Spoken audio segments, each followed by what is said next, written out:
Jæja, gott fólk.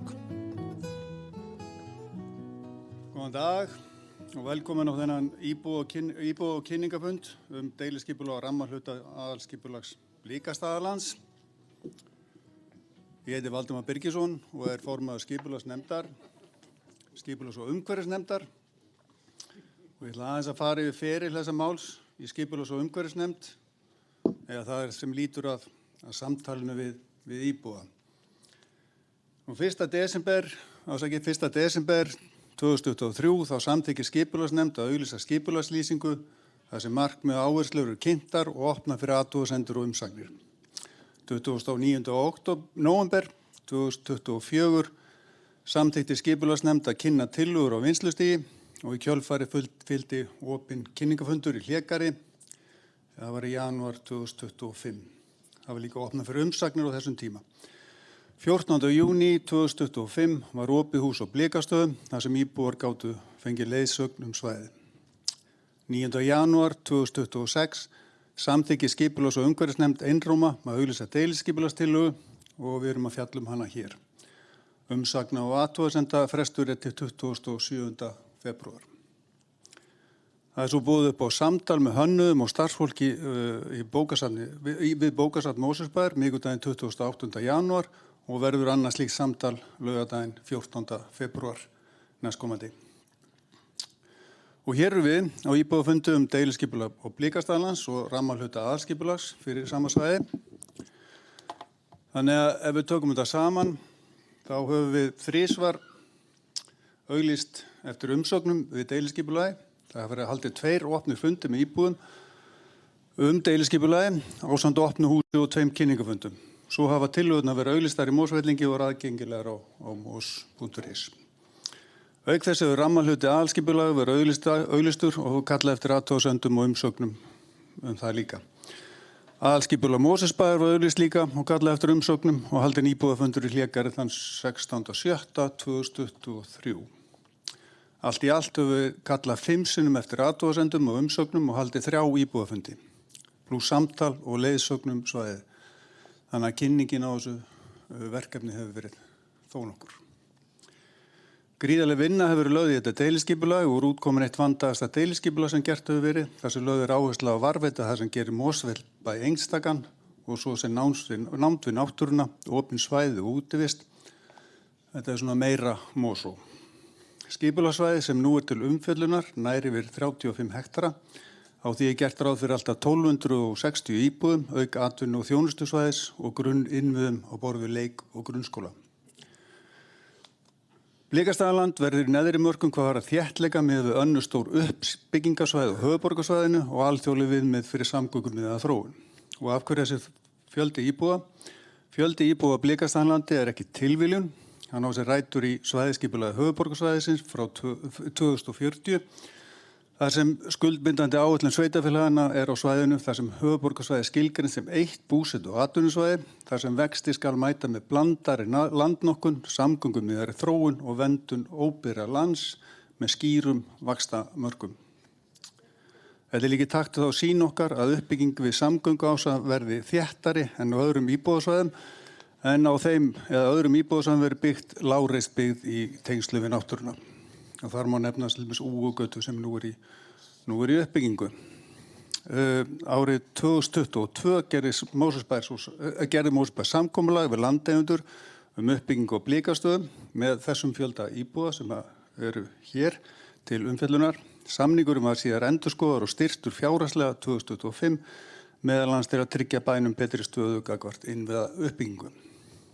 Þetta deiliskipulag því bein afleiðing samþykktar stefnu, samninga og skuldbindinga sem bæjarstjórn Mosfellsbæjar hefur ítrekað samþykkt samhliða. Og ég vonast eftir málefnalegum en líflegum fundi hérna og býð fundarstjóran Eygló Harðardóttir að koma á stýra fundi. Takk fyrir.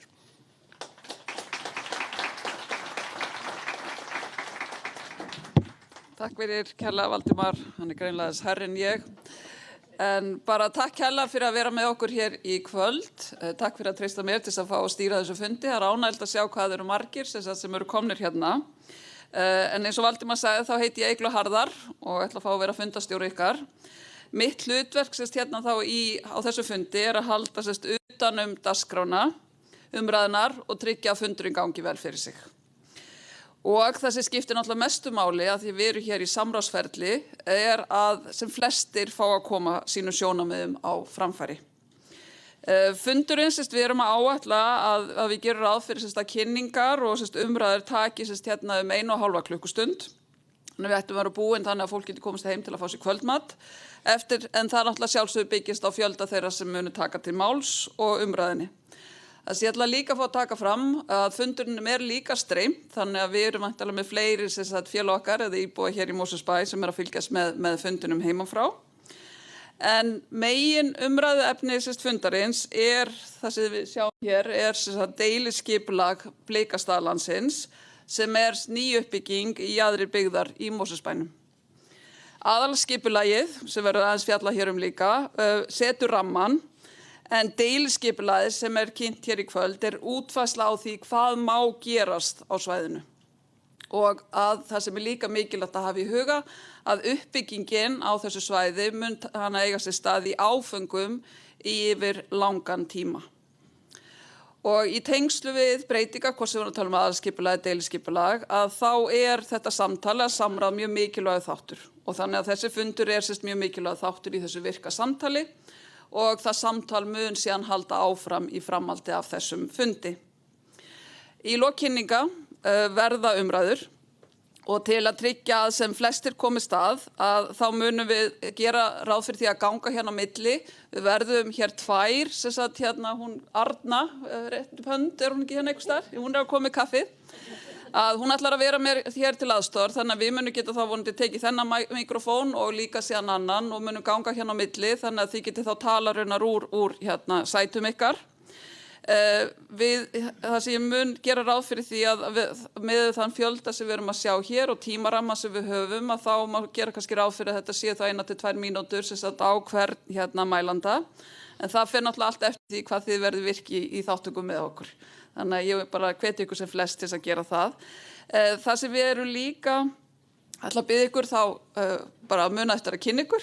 Það er alltaf að vita hver og einn En líka síðan að beina þá ykkar spurningum þá til viðeigandi aðila. Þannig að þeir sem munu vera hér til þess að kynna aðalskipulag og deiliskipulagið, arkitekt, skipulagsfulltrúi eða formar, Valdimar ætlar líka að vera hér og svara spurningum. En líka bara hafa þau huga, við erum með fleiri fulltrúi hér, þannig ef það ykkur sem þið teljið að rétt að beina frekar spurningum til að þá líka kannski hægt að bæta því við eða fólk getur stigið inn ef það telur ástæði til.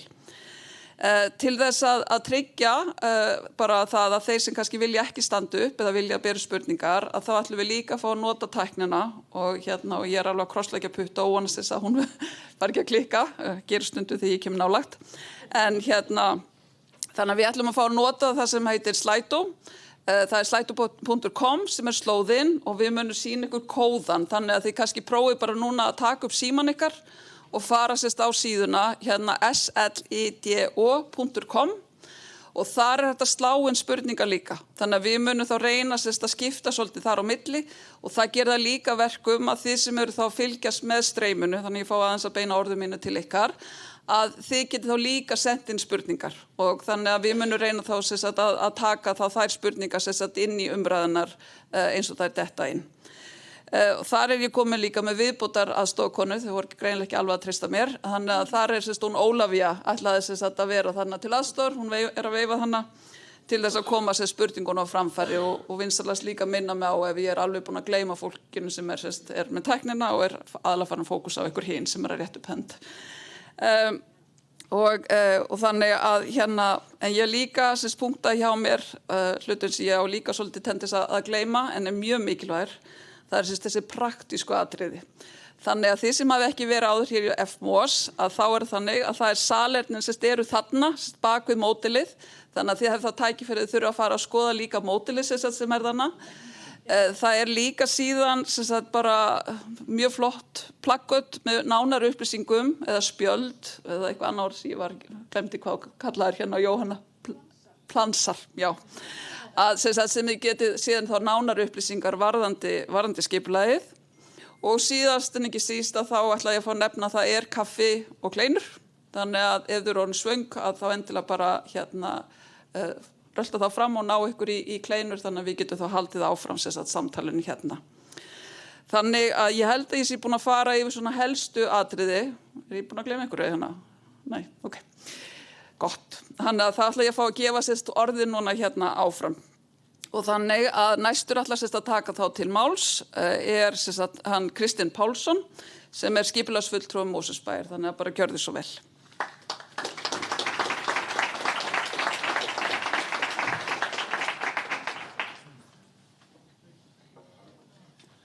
Takk fyrir þetta, Egló. Þú fórst svo vel yfir þetta að það eru hérna líka dagskrá glærur, þannig ég ætla að taka mér hérna svona að þetta á dagskráin, svona í grófum dráttum. Og hérna þá Slido-kóðin sem þannig að þið viljið opna Slido núna og slá inn þessa tölu 2 1 3 5 5 8 4 þá getið þið senda okkur spurningar og hægt að hugsa og semja þær á meðan og setja þær þarna inn. En ég hef fengið það hlutverk í dag og með það hlutverk að kynna aðalskipulagsbreytinguna. Aðalskipulagsbreytingin eins og fram hefur komið, hún setur rammann utan það hvað við erum að gera og hvernig við ætlum í raun að setja fram skýra sýn sem hægt að brjóta niður í deiliskipulagsáfanga. Og við erum eins og alltaf í þessum stað, á þessu ferli með öll gögn á vefnum hjá okkur og þau eru í samráðsgáttinni sem skipulagsgátt.is og þar finnið þið bæði aðal- og deiliskipulagið undir þessum formerkjum að þið farið inn og getið leitað eða þið getið leitað eftir númeri og þið þurfið að skrá ykkur inn og þetta mjög mikilvægt að skrá sig inn með Ísland.is og þarna viljum við fá allar athugasemdir og allar umsagnir, þarna getið sendt okkur myndir, þið getið sendt okkur skjöl, þið getið komið öllu þarna á framfæri og það mjög mikilvægt að þær formlegu athugasemdir sem þið hafið eða ábendingar eða hugmyndir eða hvernig sem þið viljið nálgast okkur að það komist þarna fyrir, komið hérna inn vegna þess að við erum ekki svo sem að taka beint spurningar sem koma hér á fundunum en við viljum samt að punkta þær hjá okkur og reyna að vinna úr því. Þannig að hérna hinn formlega leið og þetta sem sagt þá þessir tvö skipulag, annars vegar aðalskipulagið og svo deiliskipulag. Það skiptir okkur ekki alveg máli við kvottlekkin, þið setjið ykkar ábendingar, við munum sortera og sjá til þess að það rati á réttan stað. Mér finnst aðeins skröltar hljóðið, það bara ég eða? Ok, flott. Herðu, það bara ég. En hérna það mjög ánægt að vera með ykkur inn í dag vegna þess að þetta mjög langt ferli sem þetta verkefni per se hefur farið í gegnum. Og þetta áeiginlega upptöksýn frá 2015. Árið 2015 koma sveitarfélögin saman og gera sér nýtt svæðisskipulag. Og í nýju svæðisskipulagi farið þá leið að gera mörk utan vaxtarsvæði höfuðborgarsvæðisins og reyna að áætla hvernig við getum nýtt land betur, unnið að landnýtingu og farið í það að þétta byggð á völdum stöðum, hugsa borgina aðeins upp á nýtt og höfuðborgarsvæði í heild sem eitt atvinnusvæði og búsetusvæði fyrir mjög stóran hluta íbúa. Og þarna verið að spá að til 2040 verði fjölgun íbúa 70.000. Og það sem heldur áfram þessi þróun og með breytingu 2018 að borgarlínan og þróunar ásættir settir inn í þetta skipulag. Og við erum að vinna eftir þessum markmiðum og reyna að útfæra það. Okkar hlutverk sem sveitarfélögin að taka inn í aðal- og deiliskipulag þessa hugmynd og þróa hann áfram. Það sem kemur í framhaldinu samgöngusáttmáli og í framhaldinu ætlum við að uppfæra okkar aðalskipulag árið 2020. Og það á sama tíma þróun þróun Blikastaðlandsins fyrir í gang eftir að búið að ákveða þetta 2018 að uppfæra aðalskipulagið og það búið að vera líka löng vinna vegna þess að við vitum að þetta verkefni eitt og sér svona stærsta breytan fyrir aðalskipulagið að koma inn þessum þróunarás og reyna að sýna fram á hvernig þetta byggð megi búa til í Mosfellsbæ og koma fyrir á þessum stað. Það var því tekin ákvörðun eftir íbúafundina 2023 að fara áfram í deiliskipulagsvinnuna það sama ár. Vegna þess að við töldum mikilvægt úr því samtali og þeirri kynningu og þar var mjög ítarleg kynning það sama efni ég að fara með hérna í dag, að það skipti máli að sýna betur á spilinu svo má segja hvernig væri þetta hanna þessa byggð sem við vorum að kynna þá. Og þar byrjar eiginlega önnur tímalína sem þessi græna og sama tíma erum við samt ennþá að vinna bæði að aðalskipulagi, uppfærum samgöngusáttmála og fleiri málum. Og inni í svæðisskipulaginu kemur þetta markmið að 66% byggðar eða 66% íbúða eigi að koma á þennan þróunarás. Það þýðir að til langs tíma hafa sveitarfélögin hugsað sér að koma 2 af hverjum 3 íbúðum á þetta gulskrafaða svæði sem við sjáum hér. Og það bara til þess að tengja borgina betur saman, það til þess að hugsa samgöngur upp og nýtt og það til þess að nýta landsvæði betur. Og eins og þið sjáuð þá eru markmið og tækifæri sveitarfélagsins hér í Mosfellsbæ helst á þessum hluta sem tengir okkur við Keldnaland og Blikastaði, sem þetta renna þarna saman, óbyggða landið þar.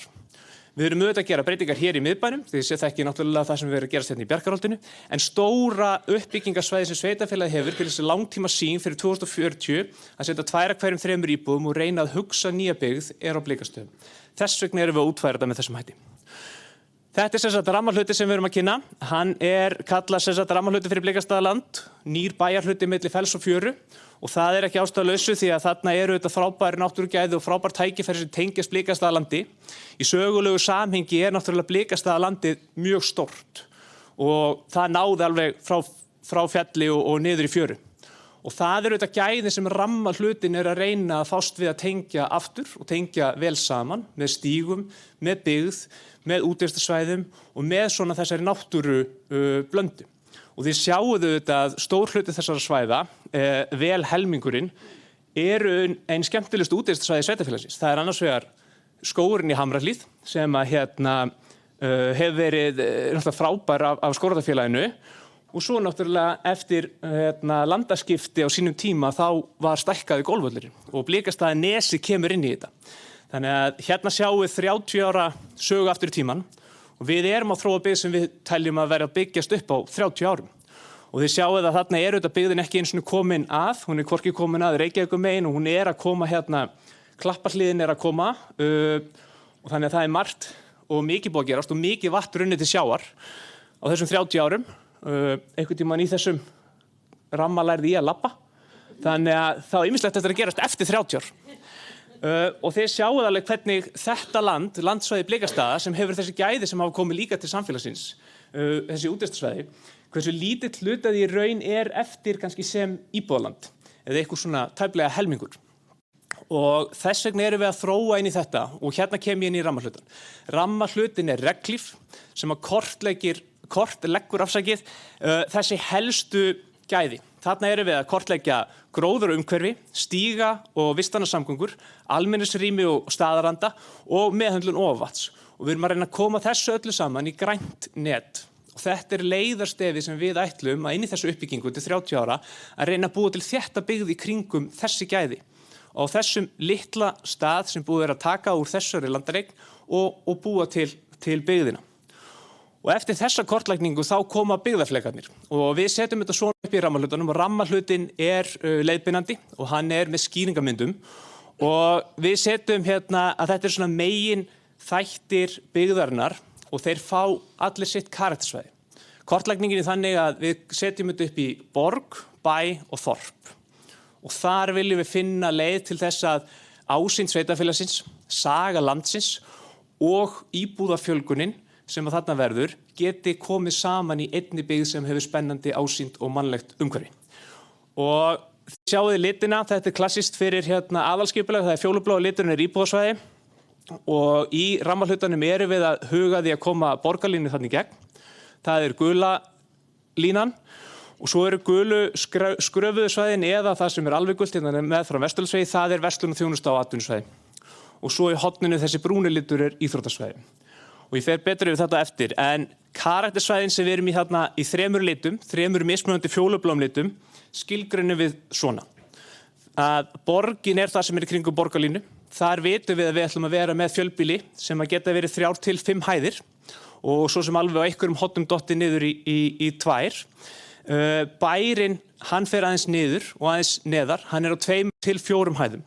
Þar erum við að hugsa meiri karakter, þar sem að við gerum kröfu þök, þakform, uppbrot og annað og þennan mannlega skala. Og við munum koma því í gegn og þið munum sjá það í deiliskipulaginu hvernig við vildum halda þessu mjög föstu inni. Og svo kemur þorpið og þar erum við að hugsa næst sjónum og næst sem sagt útivistinni, tækifæri til þess að vera með dreifðari byggð, meira sérbýli, í hús á 2 hæðum þar sem þú horfir yfir og ert líka með tengingu við garðinn og þannig getum við búið til fjölbreytta flóru af íbúðum. Aðalskipulagsbreytingin sjálf, hún lítur svona út. Þetta svona skemmtilegur klassískur aðalskipulagsuppdráttur og breytingin það sem við erum að fjalla í raun fjólubláðsvæðið eingöngu. Fjólubláðsvæðið að breytast þar sem að við komum inn í það að úr þessu klippu við nokkra hektara undir verslun og þjónustu, nokkra líka undir íþróttasvæðið, þess að 3 og 7,5. En við vitum auðvitað til framtíðar þá erum við að hugsa líka mislæg gatnamót á þessum hornum og meiri umferðar breytingar sem munu koma vonandi með Vesturlandsveginum og þannig að það verða einhverjar breytingar á þessum stærðum. Stærðirnar eru þannig bara svona markaðar sérstaklega hvað varðar Vesturlandsveginn. En við erum að breyta þessu landi líka. Á þessum 77,5 hektara sem eftir verður íbúðalandi, sem óbyggð íbúðalandi, erum við að hækka íbúðatölu upp í 3.600 sem verður í þessari byggð. Og markmið okkar í dag að sýna hvernig slík byggð getur þróast, hvernig hún lítur út og hvernig við viljum setja ramman fyrir næstu áfanga í þessu verkefni líka. Og þá fer auðvitað einhver að velta fyrir sér að við erum auðvitað í þessum greiningum búin að setja saman umferðargreiningar fyrir þetta svæði.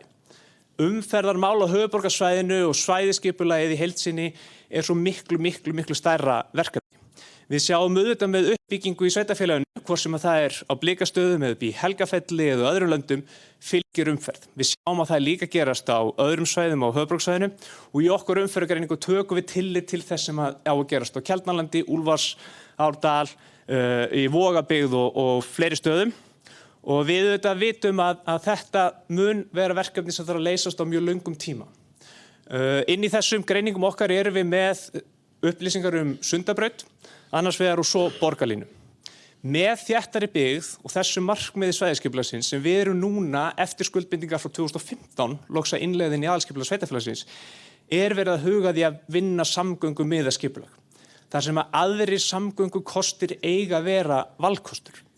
Og það ekki verið að ýta þeim valkosti ofar eins og í þessu tilviki. Við erum að setja borgarlínunni í gegnum mitt landið og erum samt með umferðaræðin eins og þeir ekki við rammalhlutin sýnir, tengingar við Korpústaðaveg og Baugshlíð og fleiri staði, að við munum auðvitað sjá að við þurfum fleiri notendur og notendahóp sem að kemur til með að nota almenningssamgöngur og ekki síður það þannig að þó svo við tölum oft markmið 15% notkun almenningssamgangna, þá erum við að tala að stór obbi þess á háannatímum. Mjög mikilvægt fyrir þróun höfuðborgarsvæðisins, ekki bara að þétta byggðina og gefa fleiri atvinnutækifæri, þannig að við getum búið nær atvinnu, vinnustöðum, skólum og fleira. Það eru kannski stóru svæðin sem að við erum mörg fyrir að fara á daglega eða kvölds og morgna, að við getum tengt þau, stóra vinnustæði, stóra skóla, þar sem þú kannski bara að fara eina ferð fram og tilbaka. Þannig að það markmiðið með þessum 12 og 15% sem oft talað það þessi leggur. Þannig að við leggjum þetta fram, sem sagt aðalskipulagsbreytingu og rammahluta aðalskipulagsins sem gífurlega mikið skjal og mikil kortlagning og erum í raun núna að sýna hvernig deiliskipulagið samsvara þessu. Fyrir 2 árum síðan var mikil og stór kynning rammahlutan, þannig að ég ætlaði bara að stikla á stóru og hleypa Jónu Helgadóttur beint í deiliskipulagið.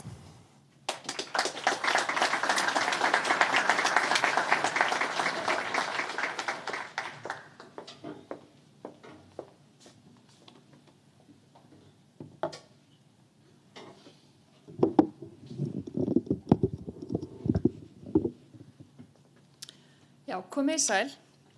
Blikastaðaland perla í Mosó og það gaman að sjá hve mörgum annt að vanda til við uppbyggingu og þróun í sveitarfélaginu. Það má segja að þetta sé í fyrsta sinn á Íslandi sem farið alla leið með þessum hætti í skipulagningu nýs hverfis með áherslu á náttúru eða hönnun.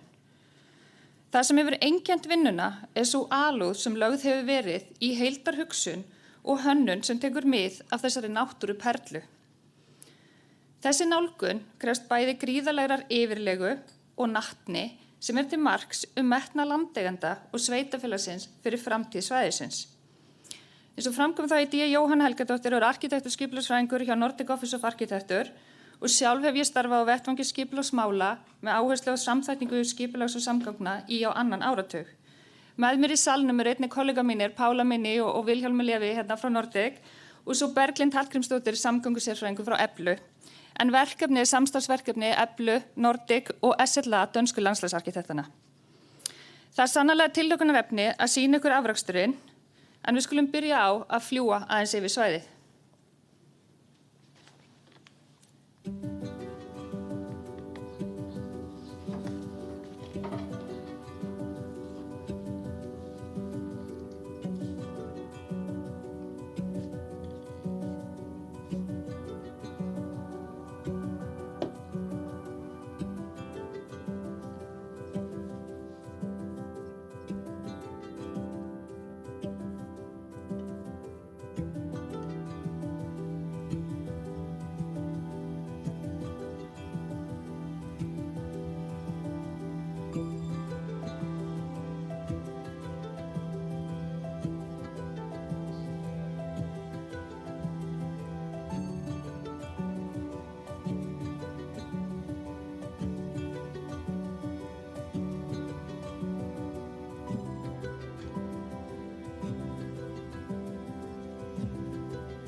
Þetta gefur svona ágætis kannski yfirsýn yfir svæðið og við flugum hérna yfir svona aðeins grófara módel en zoomum svo inn í þau svæði sem við höfum unnið betur með í svona myndum en við fáum að sjá meira á eftir. Ég ætla aðeins að stikla bara hérna á skipulagsferlinu en þetta byrjaði náttúrulega vinnan hjá okkur í þessum áfanga sem í deiliskipulaginu byrjaði hérna haustið 2023 með gerð skipulagslýsingar sem svona ákveðin verkefnalýsings til að láta vita hvað vinna framundan og þá köllum við eftir líka umsögnum og frá lögbundnum aðilum og boðið upp á umsögnum frá almenningi líka. Í kjölfari fyrir við að móta sem sé tillöguna og það í gangi hérna veturinn 2023-2024 og svo höldum við sem sé forkynningu hérna í janúar 2025 þegar við hérna kynnum sem sé vinnslu tillögu og samhliða því þá fengum við líka ábendingar sem við nýttum okkur inn í ferlið og við sjáum aðeins eftir hvað voru svona helstu breytingarnar frá því. Í dag við sem sé að auglýsa kynna hérna fullmótaða tillögu og erum aftur að kalla eftir þessum athugasemdum sem Kristinn fór yfir áðan og hvernig hægt að skila þeim inn og síðan þá framundan sem sé samþykktarferlið í kjölfarið. Eins og Kristinn kom líka inn á að þá vinnan svo sem staðið yfir í mun lengri tíma en alveg frá 2018 þannig að það eru hérna tæplega 8 ár sem vinnan við þetta verkefni hefur staðið yfir. Nú í skipulagsferlinu eru hagsmunaaðilar og umsagnaraðilar skilgreindir en við höfum leitast við að kynna verkefnið fyrir íbúum og lögbundnum umsagnaraðilum í gegnum allt skipulagsferlið. Við höfum til að mynda haldið vinnustofur með kjörnum fulltrúum, haldið opna kynningafundi og opið hús. Síðastlið sumar þá heldum við opið hús á Blikastöðum og buðum upp á leiðsögnum svæðið þar sem áhugasömum gafst kostur á að kynnast svæðinu, náttúrunni sem þar og þeim áherslum sem skipulagið byggir á. Og það óhætt að segja að verkefninu hefur verið sýndur mikill áhugi en gestir fengu meðal annars að kynnast því hvernig við höfum greint núverandi náttúrugæði og erum að leggja grunn að varðveislu og endurheimt náttúru á svæðinu. Og við sjáum hérna myndir frá opna húsinu og bæði leiðsögninni, síðan hérna alls konar rannsóknarvinna sem við höfum farið í að greina svona klapparþræði og ýmislegt á svæðinu og börnin eru strax farin að leika sér. Síðan hérna vinnustofa sem heldur með þessi kjörnu fulltrúum og embættisfólki og myndir frá opna húsinu sem var í síðustu viku. Samhliða þessu þá hafa verið unni fjölda greininga á svæðinu, svo sem varðandi náttúru og gróðurfar, ofanvatn, jarðveg og fleira sem allt hefur haft mótandi áhrif á tillöguna. En kíkjum aðeins á forsendurnar fyrir skipulagsgerðina og við sjáum hérna afmörkunina á skipulagssvæðinu. Svæðið er sem sé 34,5 hektarar það bil og það afmarkast sem sé af núverandi byggð hérna við Þrastarhöfða, Baugshlíðinni og svo sem sé Skálatúnslæknum eða Húsalækur eins og ábúendur kölluðu hann hérna áður og síðan hérna Túngarðinum sem er hérna vestast á svæðinu og svo tekur þá við hérna golfvöllurinn í framhaldi af því. Landið er tiltölulega flatt og svæðið snýr vel við sólu en er þó að hluta til í skugga af Úlfarsfellinu hluta dags yfir dimmustu vetrarmánuðina. Við sjáum vel hérna landbúnaðarlandi og ræktunartúnin, framræsluskurðina og Blikastaðabæinn fyrir miðju. Golfvöllurinn sem er vestan við skipulagssvæðið og skógræktin í hlíðum Úlfarsfells eru einnig í landi Blikastaða en þó ekki hluti af þessu verkefni. Nú þegar þessi stóri áfangi er fyrir höndum er stigið sérstaklega varlega til jarðar og hver einasti lækur og klöpp auk Blikastaðabæjarins tekin með í heildarmyndina. Blikastaðajörðin á sér langa sögu en landbúnaður hefur verið stundað á jörðinni í 100 ára. Samhliða vinnu við skipulagsvinnuna á svæðinu hefur verið unnin minja og húsakönnun og á mörkum skipulagssvæðisins til vestur liggur langur grjóthlaðinn túngarður sem við sjáum hérna neðst á myndinni til vinstri. Gróðurfar hefur tekið breytingum eftir að búskapur lagðist af og framræsluskurðir eru flestir grónir og ýmis votlendisgróður hefur tekið við sér. Á svæðinu er fjölbreytt fuglalíf og líklegt er að einhverjar tegundir leiti annað samhliða uppbyggingu en með áherslum skipulagsins á náttúrugæði og blágrænar ofanslausnir má telja líklegt að aðrar fuglategundir og lífverur finnir sér samastað á svæðinu. Rammahlutinn eins og Kristinn fór yfir er líka forsögn eða sem sé forsendur inn í vinnuna hjá okkur en í honum er meðal annars sett frá markmið varðandi ólíka þætti eins og náttúru og sögu, samfélag og lýðheilsu, samgöngur og ferðamáta, byggðamyndir og bæjarmynd. Auk þess er lögð sérstök áhersla á að styrkja sérstöðu Mosfellsbæjar sem felst meðal annars í góðu aðgengi að nálægri náttúru, fellunum innan sveitarfélagsins og útivistarsvæði. En deiliskipulagið tekur mið af öllum þessum markmiðum og áherslum sem settar eru fram í rammahlutanum. Að þessum forsendugefnum verður svo til tillaga að deiliskipulagi. Náttúrumiðuð hönnun. Hvað er náttúrumiðuð hönnun? Náttúrumiðuð hönnun leggur áherslu á að setja náttúruna í forgrunn við mótun umhverfis. Með slíkri nálgun skapast bættar aðstæður fyrir fjölbreytt lífríki í nærumhverfinu leið og við búum umhverfið betur undir að takast á við áskoranir sem fylgja loftslagsbreytingum. Umhverfi þar sem náttúra er í forgrunn er manneskjulegra og líklegra til þess að styðja við aukna notkun fjölbreyttari og vistvænni ferðamáta svo sem göngu og hjólreiða. Þá hafa rannsóknir sýnt að nálægð og aðgengi að náttúru getur bætt andlega og líkamlega heilsu ásamt því að styðja við félagslegt samneyti íbúa og gesta þar sem umhverfið er hvetjandi til hreyfingar.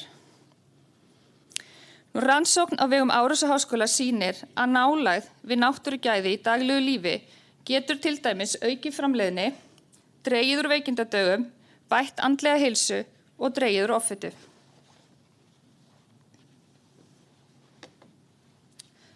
Til þess að skapa staðaranda og forsendur fyrir gæði byggðar þá byrjum við á því að greina svæðið með tilliti til tækifæra og styrkleika ásamt því að skilja áskoranirnar sem þarf að takast við á svæðinu. Fyrstu forsendurnar sem við höfum er Blikastaðabærinn og hann verður sem sé áfram á svæðinu og honum er gert hátt undir höfði og hann verður hjarta svæðisins fyrir miðju þess. Síðan fórum við þessar greiningar á núverandi lækjafarvegum, hvernig ofanvatni rennur, hvernig náttúran haga sér, hvar eru klappamyndanir og svo túngarðurinn og kortlögðum þetta og fengum þá upp þessa mynd sem við sjáum hérna uppi til hægri. Svo eru aðra forsendur sem við höfum og það sannarlega borgarlínan sem á að liggja hérna í gegnum svæðið og síðan vildum við vinna með skilvirkt gatnakerfi sem leggur sig þá þannig innan svæðisins að það skarist sem minnst við þessi náttúrugæði sem við vorum búin að teikna upp. Þar á eftir að þá höfum við að samspili byggðar og náttúru og lögðum sem sé byggðaflákana inn á milli og leggjum þá þessa áherslu á að allir byggðaflákar á svæðinu hafi þetta nána samspil við náttúruna og náttúrugæðin. Markmið skipulagsgerðarinnar er sem sé að megin markmið skipulagsins er að leggja grunn að öflugu og eftirsóknarverðu hverfi sem styrkir nærumhverfið og bætir lífsgæði þeirra sem sækja svæðið, starfa og búa á svæðinu eða í nálægð við það. Helstu áherslur er á samspil byggðar og náttúru og uppbyggingu sem styður við virkan lífstíl og aukna samfélagslega heild. Auk þess eru sett fram markmið varðandi eftirtalda þætti og þeir eru náttúran í borgarumhverfinu, byggðamynstur og bæjamynd, vistvænar samgöngur og samfélag og lýðheilsa. Hér sjáum við svo yfirlitsmynd yfir svæðið með þeirri tillögu sem við erum núna að leggja fram, en skipulagssvæðið er eins og fyrr sagði 34,5 hektarar og við gerum ráð fyrir 1260 íbúðum á þessu svæði. Það gerum það byrja 36 íbúðir á hektara, en við erum sannarlega að taka hérna stórt svæði undir og mikill hluti fer hérna í náttúrugeirana sem við fórum yfir áðan hérna í kringum Skálatúnslækinn og fleira. Byggð opnast til móts við náttúru og sólu.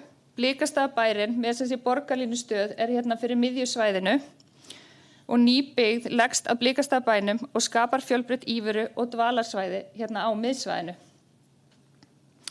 Skólinn fær sem sé besta stað hérna á skipulagssvæðinu og er vel tengdur við stígakerfi sem leggst hérna eftir Klapparkollaþráðunum þvert á lækjarfarvegina og er svo með götu hérna meðfram á einni hlið. Skólalóðin og náttúrusvæði flæða sem sé saman hérna og grænir geirar gegna lykilhlutverki fyrir ofanvatn, náttúru, vistvænar samgöngur og mannlíf. Innan svæðisins er ekki lengra en það bil 800 metrar, þannig að það ætti að vera hægt að ganga hérna allt svæðið innan 10 mínútna til þess að njóta þeirra þjónustu og starfsemi og upplifuna sem er í boði. Það er gert ráð fyrir svona göngutengingu hérna alveg alla leið hérna niður í Blikastaðakróna sem að fléttast svona óformlega hérna í gegnum skólalóðina og fram hjá Blikastaðabænum og heldur svo áfram alveg hérna til austurs og upp að því þar sem er fyrirhuga íþróttasvæði í aðalskipulaginu. Þessi tenging höfum við kallað sem sé Blikastaðastræti og á þessum hluta hérna sem að Blikastaðastræti þverar í rauninni borgarlínu ásinn að þá þegar hverfið er orðið fullbyggt og borgarlínan farin að ganga hérna að þá erum við að gera ráð fyrir því að hérna verði eingöngu umferð almenningssamgangna gangandi og hjólandi. Helstu breytingar á svona þróun sem að urðu á tillögunni frá forkynningu er það að við endurskoðum byggðamynstri hérna næst Þrastarhöfða. Þannig að eins og tillagan er í dag að þá erum við að leggja einbýlishús hérna upp að einbýlishúsabyggðinni sem sérbýlishús upp að sérbýlishúsabyggðinni hérna við Þrastarhöfða og síðan er þá leikskólinn sem er hérna í dag við Æðarhöfða eða Höfðaberg að hann verður áfram í óbreyttri mynd. Þá varu aðeins líka skoðaðar sem sé gatnatengingarnar og við erum sem sé að leggja til líka að í framhaldi verði unnið deiliskipulag fyrir borgarlínuna hérna til suðurs og það verði þá hægt að nýta þá gatnatengingu til að byrja með undir þannig að það verði 2 aðkomuleiðir inn og út úr hverfinu í fyrsta áfanga. En við förum betur yfir það aðeins á eftir. Náttúran í borgarumhverfinu. Markmiðið er að í Blikastaðalandi verði rík áhersla á að styrkja núverandi náttúrugæði og tryggja gott aðgengi íbúa og gesta að þeim svæðum. Náttúru og byggðu umhverfi skal flétta saman á áreynslulausan hátt þar sem náttúru er gert hátt undir höfði. Samspil byggðar og náttúru er nýtt til þess að skapa vistleg og skjólgóð rými sem styðja við líffræðilegan fjölbreytileika og félagslegt samneyti íbúa og gesta. Lögð er áhersla á að bjóða upp á fjölda fjölbreyttra tenginga milli náttúru, byggðar og dvalarsvæða en nálægð við náttúru hefur áhrif á ólík skynfæri okkar svo sem lykt, hljóð og sjón. Þá einnig stutt við viðmið sem að þekkjast í skipulagsfræðinni sem kallast 3-30-300 en það gengur út af það að allir sjáu að minnstakosti 3 tré út gluggann sinn, að minnstakosti 30% yfirborðs í nærumhverfinu sé gróðurþekja og að ekki sé lengra heldur en 300 metrar í næsta opna svæði. Skipulagið fyrir fyrsta áfanga í Blikastalandi uppfyllir öll þessi viðmið. Nú ástæðan fyrir því að við fórum í allar þessar greiningar á náttúrunni var til þess að byggja og styrkja þá náttúru sem fyrir er. Út frá því voru sem sé skilgreindu við valin svæði sem skal vernda og styrkja núverandi náttúrugæði og tryggja náttúrulega framvindu gróðurs. Á völdum stöðum skal gróður fá áframhaldandi tækifæri til þess að þróast á eigin forsendum og án inngrips. Þar sem áburðaríkt torf til dæmis og gras hefur vaxið yfir klappirnar, þá skal það fjarlægt og gróðursett í samræmi við viðeigandi gróðurflokka. Þannig að allt sem fellur innan rauðu punktalínana, það eru svæði sem við höfum skilgreint sem verndarsvæði. Og þá erum við líka að setja hverfisvernd hérna utan túngarðinn sem er hérna vestast á svæðinu og klöppina í kringum hann. Nú, gróður í almenningsrýmum er nýttur til þess að skapa líflegt umhverfi fyrir íbúa og gesti sem styður við bætta líðan þeirra. Notkun gróðurs á náttúrusvæðum í Bæjarlandi skal vera markviss, stuðla að skjólmyndun og styðja við líffræðilegan fjölbreytileika á svæðinu. Í skipulaginu eru skilgreindir gróðurflokkar og hér sjáum við kort sem sýnir ólíka gróðurflokka og staðsetningu þeirra innan skipulagssvæðisins. Og við erum þá sem sé þetta er kort sem að fylgir skipulagsskilmálunum og það fer yfir í rauninni hvaða gróðurflokkur staðsettur innan og þetta eru þá allt svæði sem eru opin almenningi sem við sjáum hérna alla litina á eða það er að segja utan lóða. Nú við sáum gróðurkorti með flokkunum en hér sjáum við svo alla gróðurflokkana 7 á svæðinu sem eru sem sé trjálendi, opið trjálendi, stök, tré og runnar, klappir og klappargróður, svo erum við með votlendisgróður og það sem við kallum viljandi villt og svo hefðbundnar grasflættir. Í skilmálunum er einnig farið yfir sem sé lágmarksstærðir slíkra svæða, þéttleika gróðursetningar og gróðurtegundir sem að skal notast við innan hvers svæðis. En í skipulagsgögnunum er einnig fjalla á sambærilegan hátt gróður í göturýmum. En þetta er í fyrsta skipti sem að við sjáum í skipulagsgögnum á Íslandi að það séu sett svona rík ákvæði gróður, meðhöndlun og umhirðu þess. Nú Skálatúnslækur eða Húsalækur eins og hann var kallaður af ábúendum er annan megin farvegur ofanvatns á svæðinu. Og hann gegnir lykilhlutverki sem megin farvegur ofanvatns og er líka megin náttúruás innan svæðisins. Innan hans er gert ráð fyrir fjölbreyttum stígum, svo sem aðalstígum, tengistígum og náttúrustígum sem fléttast svo saman við umhverfið. Þar er einnig gert ráð fyrir fjölbreyttum áfangastöðum í bland við athvarf dýralífs og gróðurs. Sniðmyndin sýnir okkur einmitt hérna fjölbýlishús, samspil sérnotareita, nálaðina í rauninni frá sérnotareitum við náttúruna, hérna er gert ráð fyrir aðalstíg og svo erum við að sjá hérna þversnið í gegnum Skálatúnslækinn, þar sem gert er ráð fyrir fuglaeyju og svo heldum við áfram hérna þar sem er gert ráð fyrir gróðri. Loftmyndin hérna fyrir neðan var tekin í fyrra og við höfum einmitt byrjað að undirbúa lækjarfarvegina og kljúfa í rauninni farveginn til þess að leggja grunn að þessum fuglaeyjum þannig að náttúran geti farið að þróast áfram á svæðinu. Hér sjáum við svo aðra mynd sem er líka sniðmynd af Skálatúnslæknum og hér erum við í rauninni hérna neðar á svæðinu og við sjáum þá hérna sérbýlishús, þetta eru raðhús sem við sjáum hérna og við sjáum aftur hérna, við erum alltaf að horfa á þetta nána samspil á milli byggðar og náttúru og hérna er einnig gert ráð fyrir stigatengingu og svo eru gróðurgerðirnar skilgreindar. Nú kortlagning á klöppum innan svæðisins er grunnur að stigatengingum þvert á lækjarfarvegina en stigarnir tengjast áfram við núverandi stigakerfi í og við Þrastarhöfða. Klappirnar á svæðinu eru sem sé sýnilegar á yfirborði og eru eins og kollar sem stingast upp á landinu og verða þar af leiðandi svona einkennandi kennileiti og hluti af náttúrulegu landslagi svæðisins. Þannig mynda klappirnar eins konar vörður í gegnum svæðið og leiða fólk eftir þessum stigatengingum sem tengjast svo áfram hérna inn við stigakerfið í sveitarfélaginu. Nú við höfum farið í svona tilraunir og verið að skoða og greint klappirnar og við skilgrendum alveg hvaða klappir ætti að vernda og hvernig umhirðan í kringum þær voru. Sumar eru meiri sýnilegar en aðrar voru ekkert sýnilegar og voru svona huldar ábyrgðaríku torfi sem þá búið að fjarlægja og setja þá gróður inn í staðinn sem að styður við aukna fjölbreytileika.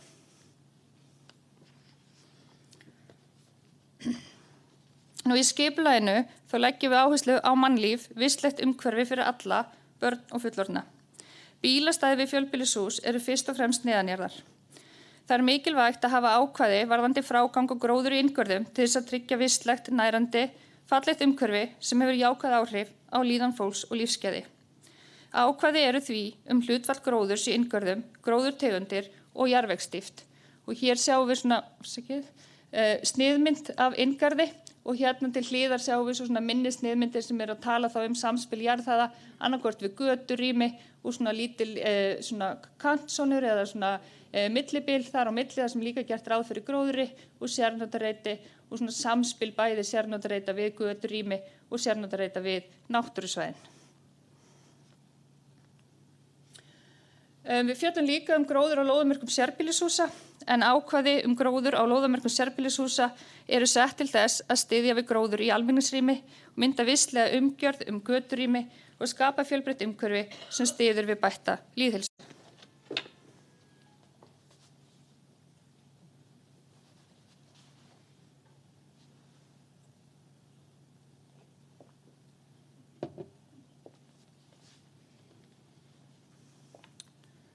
Samfélag og lýðheilsa.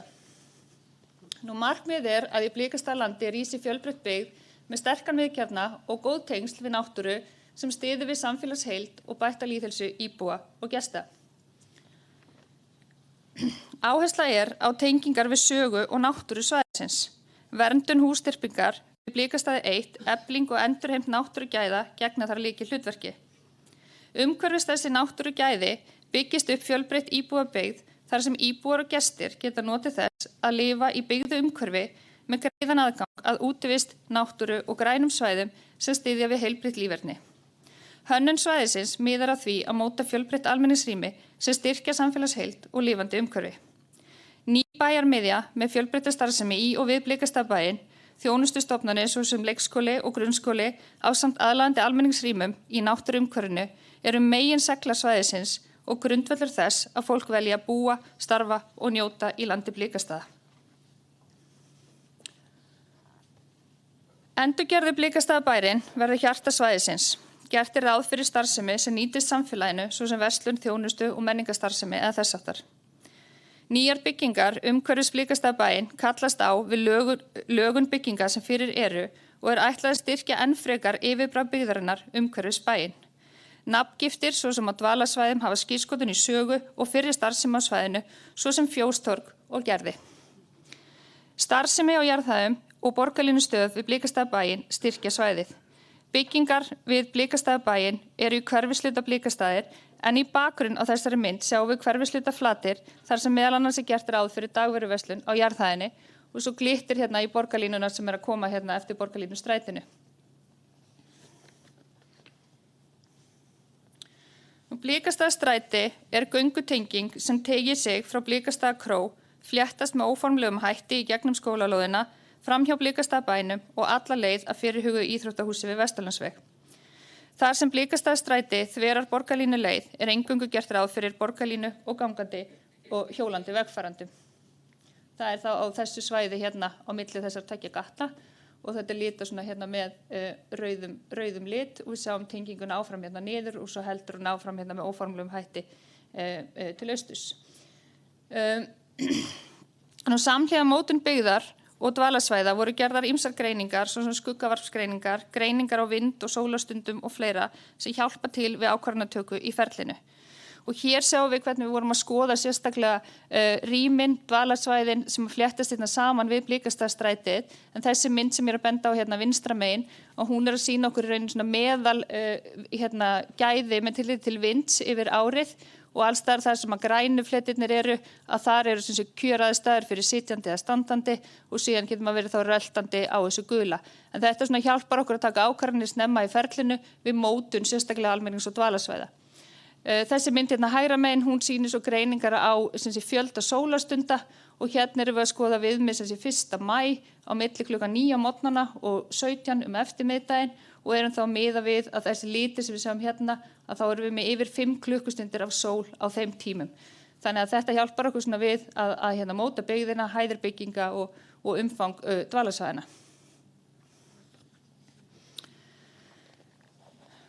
Í deiliskipulaginu sett hverfisvernd utan Blikastaðabæinn og nánasta umhverfi hans, en svæðið metið sem varðveisluverð heild í húsakönnun. Þó heimilt að breyta notkun og byggja við samkvæmt skilgreiningum í deiliskipulagi. Lögun, yfirbragð, litir og hlutföll skulu þó haldast óbreytt. Heimilt að byggja létta viðbyggingu við hlutaframhliðar og tröppur sem snúa til móts við suður og nýtast þá sem dvalarsvæði. Fyrir miðri myndina þá sjáum við svo gróður sem táknar gróðurinn í bæjargarðinum framan við núverandi íbúðarhús, en gróðurinn þar hefur verið kortlagður og valinn ákveðin tré sem skal varðveita. Í skipulaginu einnig sett ákvæði varðandi lýsingu á ólíkum svæðum, en áherslan sérstaklega á að lýsing sé hófstillt og lágmarka ljósmengun og taki mið af umhverfinu sínu. Aðalból svæðið hérna við Skálatúnslæk og leiksvæðið hjá skólanum. En þetta í senn útivistar og náttúrusvæði við Skálatúnslæk og hluti af skólalóð. En nafnið Aðalból kemur frá svæðinu þar sem börnin á Blikastöðum léku sér forðum. Nýr leik- og grunnskóli staðsettur í góðum tengslum við öruggar stigatengingar, en skólabyggingin gert ráð fyrir að hún sé 1 til 2 hæðir hérna frá aðkomugötunni, en verður svo hérna 2 til 3 hæðir sunnanmegin sökum landhalla. Þá gert ráð fyrir því að þessi hægt að nýta þakfleti fyrstu hæðar sem útivistarsvæði líka. Og hér sjáum við svo mynd þar sem við stöndum hérna við Skálatúnslækinn og horfum hérna upp eftir læknum til austurs og Úlfarsfellið hérna í bakgrunn. Skólabyggingin þá hérna vinstra megin og hverfishlutinn Blikastaðir hérna fyrir aftan.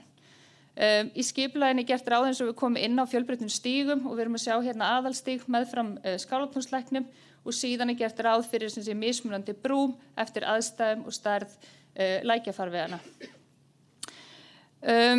Nú við erum líka að sýna svona dvalarsvæði, en það gert ráð fyrir að það verði svona aðstæða fyrir íbúa og gesti sem einnig hægt að samnýta undir hérna kennslu og störf tengt skólastarfinu. En síðan erum við líka sannarlega að sýna mikinn gróður á myndunum okkar. Enda viljum við líta svo á að við séum að skipuleggja til framtíðar, jafnvel 100 ára. En við vitum vel að það tekur gróður tíma að vaxa, en þess vegna höfum við hafist handa við að undirbúa ræktunarreiti á svæðinu þar sem að stendur til að forrækta gróður strax í vor, sem verður þá hægt að nýta á svæðinu. Hrossaskjól leikur hreyfisvæði við Dýjakrókalæk sem sem nyrðri lækjarfarvegurinn á svæðinu. Hann í nálægð við sérbýlishúsabyggð sem svona norðvestast á svæðinu. Hrossaskjól sækir nafn sitt til Hrossaskjólsás sem örnefni á svæðinu, en þar leituðu hrossin skjóls frá veðrum hér áður. Dýjakrókalækur tekur við ofanvatni á norðurhluta svæðisins. Í bakgrunn sjáum við hérna Úlfarsfellið aftur, en við sjáum einnig fjórbýlishúsaþyrpingarnar hérna í nánum tengslum við leiksvæðið. Fjórbýlishúsin flokkast sem sérbýli, en þau 2 hæða, 2 íbúðir á neðri hæð og 2 á efri hæð og þau eru tengt saman bara með útitröppum. Þetta eins konar svona hæðir, líkt og við þekkjum kannski frá Laugardalnum og Hlíðunum. Hver íbúð hefur sér inngang, íbúðir á neðri hæð hafa þá beint aðgengi út í garð, en íbúðir á efri hæðum njóta þá aukins útsýnis. Vistvænar samgöngur.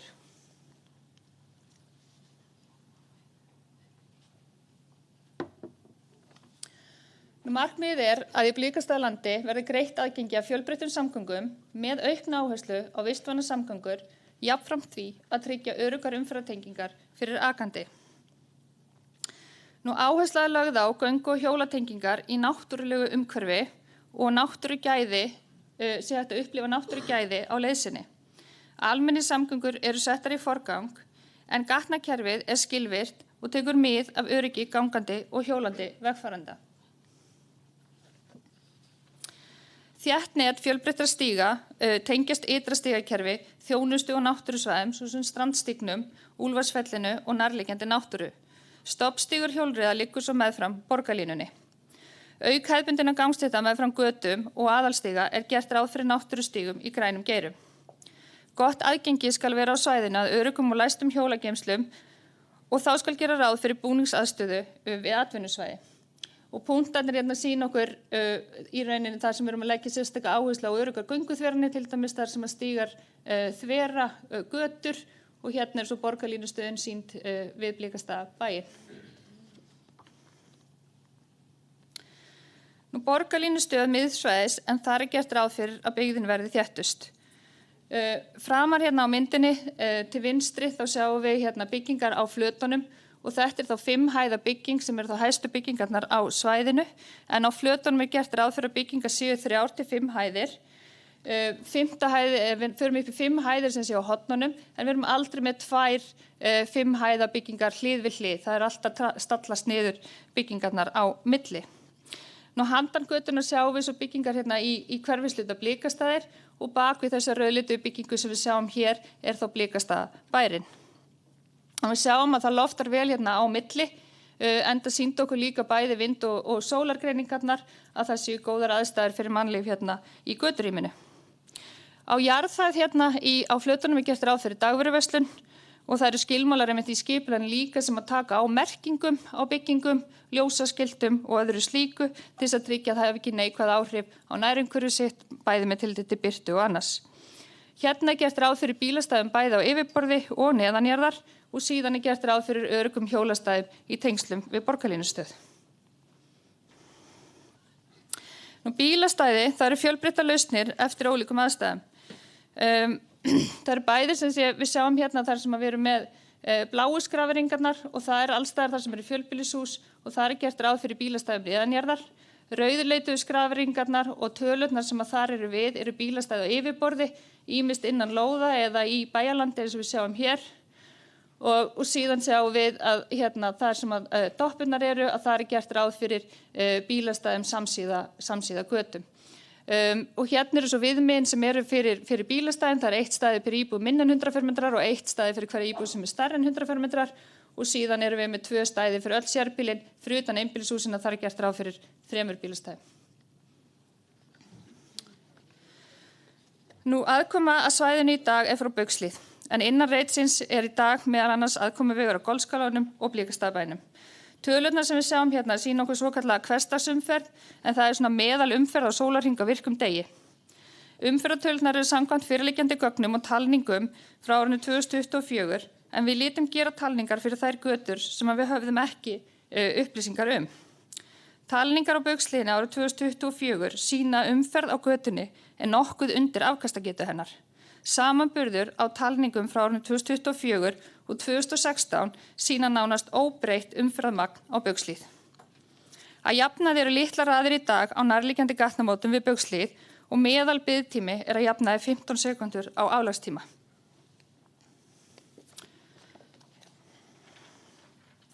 Nú bílaumferð háð uppbyggingamagni, aðgengi að öðrum ferðamátum og fjölda bílastæða. Heildarumferðarsköpun, sem sé meðaltal á sólarhring á virkum degi, 10.800 ferðir og skiptist í ferðir með bíl, sem eru flestar ferðir með almenningssamgöngum og ferðir fyrir gangandi á hjólandi. Og hérna sjáum við svo tölurnar frá þeim talningum sem við höfum. Hérna erum við raunin að sjá sem sé áætlaða umferð og hvernig hún dreifist miðað við það að við værum með eina tengingu eins og við sýndum á forkynningunni að þá svo umferð að leggjast hérna inn á Baugshlíðina og fer þá ýmist hérna upp að Háholtinu eða niður á Vesturlandsveginn. Nú þriðja sviðsmyndin og þá breytingi sem við í rauninni gerðum var að bæta við annarri tengingu hérna til suðurs við Korpúlstaðaveginn og það þá gert til þess að dreifa aðeins betur úr umferðinni og hafa 2 valkosti varðandi aðkomu og hérna að svæðinu fyrir akandi. Nú aðeins hérna líka afkastagetu gatnamóta en hún segir meðal annars til biðtíma á gatnamótum í sekúndum. Biðtími svo skilgreindur í mismunandi þjónustustig sem ólíkt eftir því hvort að gatnamót eru hringtorg eða ljósastýrð. Í dag þjónustustig gatnamóta við Baugshlíð gott og jafnan litlar tafir. Nú með tilkomu borgarlínunar Þá mun þurfa að breyta gatnamótunum við Baugshlíð sem í dag eru hringtorg hérna yfir í ljósastýrð gatnamót. Þannig að hérna erum við með þessar 2 tengingar sem ég kom inn á áðan. Við erum komið með borgarlínuna og ljósastýrð gatnamót hérna. Samhliða því þá breytist þjónustustigið í D, en D telst eðlilegt ástand miðað við ljósastýrð gatnamót í þéttbýli, en það þýðir að meðaltali sé 90 sekúndna biðtími á álagstíma. En almennt þá ljósarhringurinn 90 sekúndur, þannig að það alltaf einhver biðtími þegar þú hittir á rautt ljós. Ljósastýringin hérna á Baugshlíðinni mun svo hjálpa til við að dreifa álaginu á gatnamótinu Vesturlandsveginn aðeins betur. Nú svona smá samantekt á umferðinni. Útreikningar sýna að Baugshlíð mun anna umferð samhliða uppbyggingu í fyrsta deiliskipulagsáfanga. 2 tengingar við hverfið mun létta á umferð Baugshlíð. Deiliskipulag Borgarlínugötu í vinnslu og þá gerum við ráð fyrir umferð bíla og mögulega strætó til að byrja með áður en að Borgarlínan kemur. Borgarlína og göngu- og hjólastigar bjóða íbúum upp á fleiri valkosti. Nú ef Sundabraut verður byggð þá mun það létta töluvert á umferð Vesturlandsveg. En Sundabraut og Borgarlína í Mosfellsbæ eru á áætlun í kringum 2032-33. Þá hægt að segja frá því að Mosfellsbær í samtali við Vegagerðina gatnamót Baugshlíðar og Korpúlfsstaðavegar við Vesturlandsveg og vinna við frumdrög Borgarlínu frá Korputúni að Háholti líka hafin. Nú hérna stöndum við á gangstétt í hverfishluta Flóa og með hverfishluta Blikastaði fyrir framan okkur og Úlfarsfellið í bakgrunn. Meðfram götunum sjáum við hérna samsíða bílastæði þar sem gert ráð fyrir gegndræp við yfirborðsefni. Við erum með reggarða hérna líka á lóðamörkunum sem taka við ofanvatni frá lóðunum. Síðan erum við með sérnotareiti hérna og við sjáum hvernig sérnotareitin hluti af göturýminu en gróður hjálpar til við að skilja þarna á milli. Nú þá eru í skipulaginu ákvæði með uppbrot bygginga, það eru ákvæði svalir og kvisti og fleira sem við sjáum hérna á myndunum. Og þá það byggðamynstur og bæjarmynd. Nú markmiðið að á Blikastöðum rísi borgarumhverfi með lifandi starfsemi og blöndu af fjölbreyttum íbúðum sem hafa góða tengingu og gott samspil við náttúru á svæðinu og í nágrenni þess. Hérna sjáum við yfirlitsmynd þar sem við erum búin að merkja þessa 5 hverfishluta sem við erum með á svæðinu, en þetta tiltölulega stórt svæði þannig okkur fannst mikilvægt að brjóta það upp í minni hverfishluta sem hver og einn hefur þá svolítið sinn karakter. Það eru flatirnar sem eru hérna næst borgarlínustöðinni, þar byggðin í rauninni þéttust, hún stallast hérna frá 3 til 5 hæðir og þar sem við sjáum hérna gróður á þökunum að þar erum við með 5 hæðir og þar eru kvaðir gróður á efstu hlutum en hægt að nýta hérna aðra þakfleti sem dvalarsvæði fyrir íbúa. Síðan erum við með hverfishlutan Blikastaðar hérna í kringum Blikastaðarbæinn og þar hafa þökin og hérna gerð byggingarna skírskotin í Blikastaðarbæinn. Flóin svo hérna miðsvæðis, síðan erum við með Ásatún hérna við Efri Ása sem túngarðurinn og Hólstún hérna næst Þrastarhöfða. Í heildina þetta sem sé 1260 íbúðir, bæði einbýlishús, parhús, raðhús og fjórbýlishús, en sannarlega flestar íbúðirnar eru í fjölbýlishúsum. Nú við setjum ákvæði varðandi þessi mismunandi svona íbúðar eða byggingar á svæðinu og hérna við setjum líka sem sé svona litapalettu fyrir allt svæðið og það á þessum 3 svæðum þar sem við erum að vinna með fjölbýlishúsin, þar erum við að velja að taka út 1/3 fyrir hvert svæði, þannig að þetta eru svona áherslu litirnir á svæðinu.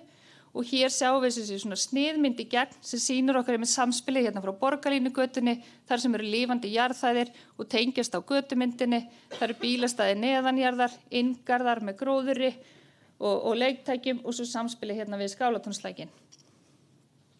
Nú á Blikastöðum þar eru byggingar almennt 2 til 4 hæðir, efsta hæðin þá svona rishæð sem hefur þessa skírskotun í Blikastaðarbæinn og við sjáum hérna einmitt hvernig litapalettan breytist þá fyrir þennan hverfishluta. Hérna glittir í Blikastaðarbæinn á bakvið og hérna erum við líka í nánu samspili við skólalóðina og stígatengingar og klappir og fleira.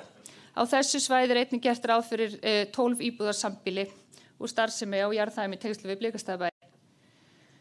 Nú í Flóanum og þá erum við með aðeins lægri byggingar enda erum við svo sem að vinna okkur hérna niður að sérbýlishúsunum og þar erum við almennt með 2 til 3 hæðir og við erum að vinna með einhallandi þök hérna og það þá eftir að nýta aukna lofthæð til að stækka íbúðuna sína. og hér erum við þá að sjá hvernig það svona fellur að, hérna erum við að sjá glitta í sem sé fjórbýlishúsin og parhúsin hérna hægra megin.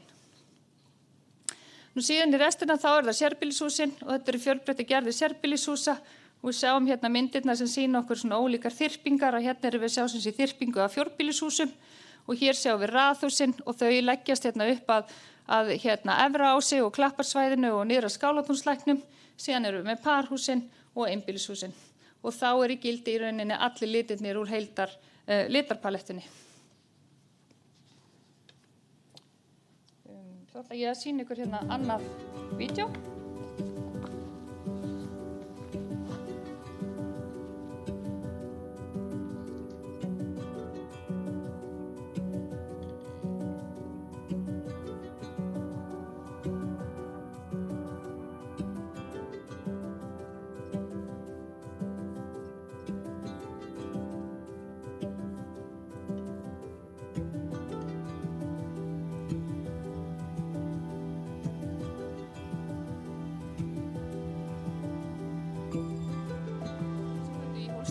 Þar sem við horfum á sem sé röð einbýlishúsa.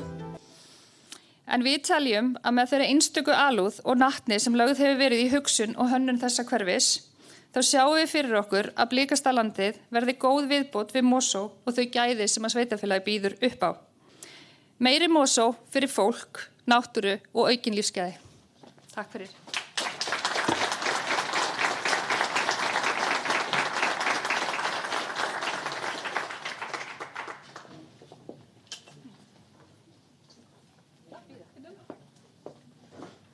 Takk innilega. Hérna Jóhanna, Kristín og Valdimar. Og þá náttúrulega komið sérst núna að aðal efni fundarins. Við erum að fara að fjalla sérst þetta. Ég ætla að fá sérst að vera þá með, að losa hérna. Arna, hvar ertu? Ertu komið mikrofónu líka? Bara þannig að enn á ný, takk kærlega fyrir kynningarnar og bara fyrir þessa miklu vinnu og þannig að núna förum við í umræðu hlutan. Þannig að við erum þá með þá sem hafa tekið hér til máls, en hins að líka að hérna eins og ég ítrekaði, nefndi sérst upp á það að við hérna að þið kynni ykkur. Við munum ganga hér með sérst á milli mikrofónuna, ég sé að það eru þegar komnar hérna upp hendur og það eru líka dottnarinn, sérst er ekki rétt hérna ólega, það eru dottnarinn spurningar nú þegar. Þannig að eigum við kannski vilt prófa sérst að taka eina spurningu fyrst sérst af netinu, því að það er alltaf svo vandinn með þessa hybridfundi, þannig að kem bara til þín. Og síðan var ykkur hérna sem var þegar búin rétt upp hönd líka. Það eru þetta nokkra spurningar sem snúa rauninu ekki að efni þessa fundar en spurningin kannski með Korputúnið og Jyskbygginguna og spurningin var beint til Valdimars. Ég veit ekki hvort þú sér þarna, Valdimar. Það hvort þetta séu fyrirheit það sem koma skal.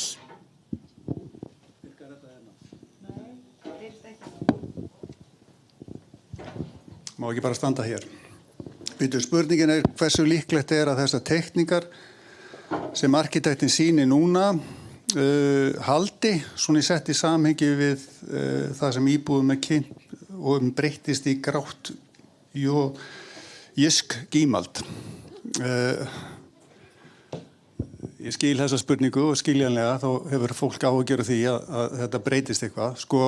Náttúrulega þessi bygging, jyskbygging ekki til umræðu hér, en hérna varðandi skipulagi þá var hún Jóhanna að sýna og segja frá því að í skipulaginu eru mjög nákvæmar lýsingar á því hvernig hús skulu vera. Dæmum það eru svalir, skulu vera eindregnar, gróður og svo framvegis, þannig að þetta er mjög ítarlegt skipulag. Það er ekki nema að skipulagsnefndir framtíðarinnar munu eitthvað bregða út frá þessu. Þess vegna er það áríðandi að skipulagsnefndar framtíðinu standi vörð þetta skipulag til þess að þetta skipulag verði svona en ekki eitthvað annað. Þannig að á því veltur þetta. Þannig að ef við höldum kúrs að þá á það ekki að gerast.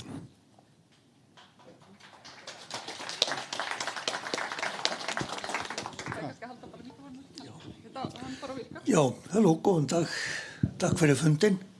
Guðjón Jansson heiti ég er búinn að vera búsettur í Mosfellsbæ í meira en 40 ár og mér sérstaklega umhugað gamla tíman.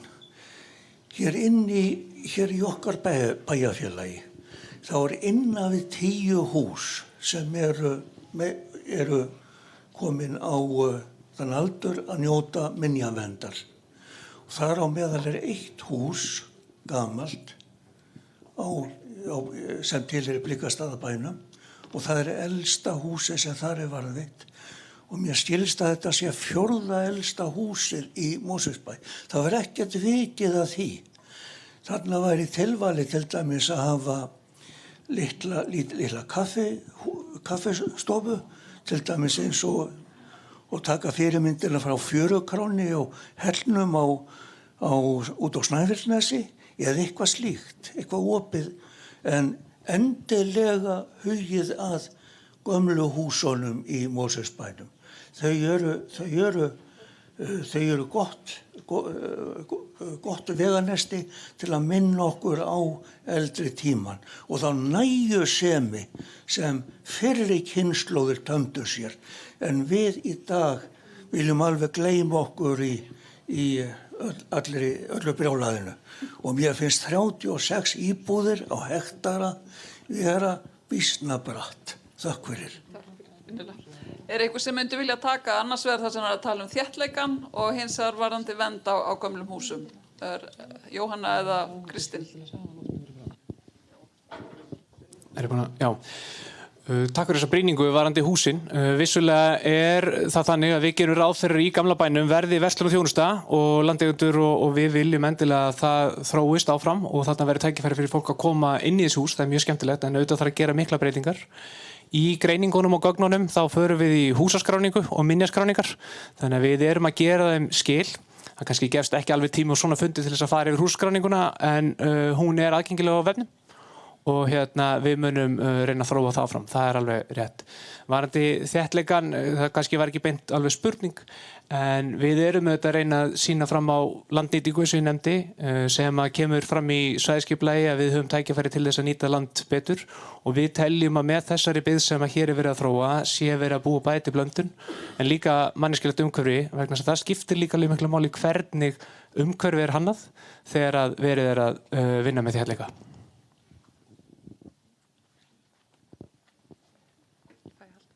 Ætlum þú að halda á? Ég ætla að fá að vera við hliðina þess. Já, þakka fyrir. Góðan daginn, Þröstur heiti ég og það Lýðsson. Ég hef heyrt mjög skiptar skoðanir þetta deiliskipulag á Blikastaðalandinu. Mín spurning er eitthvað því til fyrirstöðu að við tökum bara hreinlega íbúðakosningu þetta núna í maí þegar kosið verður til sveitarstjórnar. Það á að ýta okkur út í kosningu það hvort við ætlum að ganga í Evrópusambandið eða ekki. Við íbúarnir hljótum að geta tekið afstöðu til þess hvort að þetta sé deiliskipulag sem hugnast okkur eða ekki. Takk fyrir það. Myndur ekki vera sammála þetta sé kannski svolítið pólitísk spurning eða? Nei, okkur. Hvort að við ættum að nýta okkur að það sé ykkur oddvitar hérna eða fá það? Nei. Ég fær bara augnablik fá svör hérna við þessar spurningu. Komið sæl, ég heiti Lóvísa og er oddviti Viðreisnar. Ánægjulegt að hún minnist á ESB, við viljum láta kjósa það. Þannig að við hræðumst engar kosningar.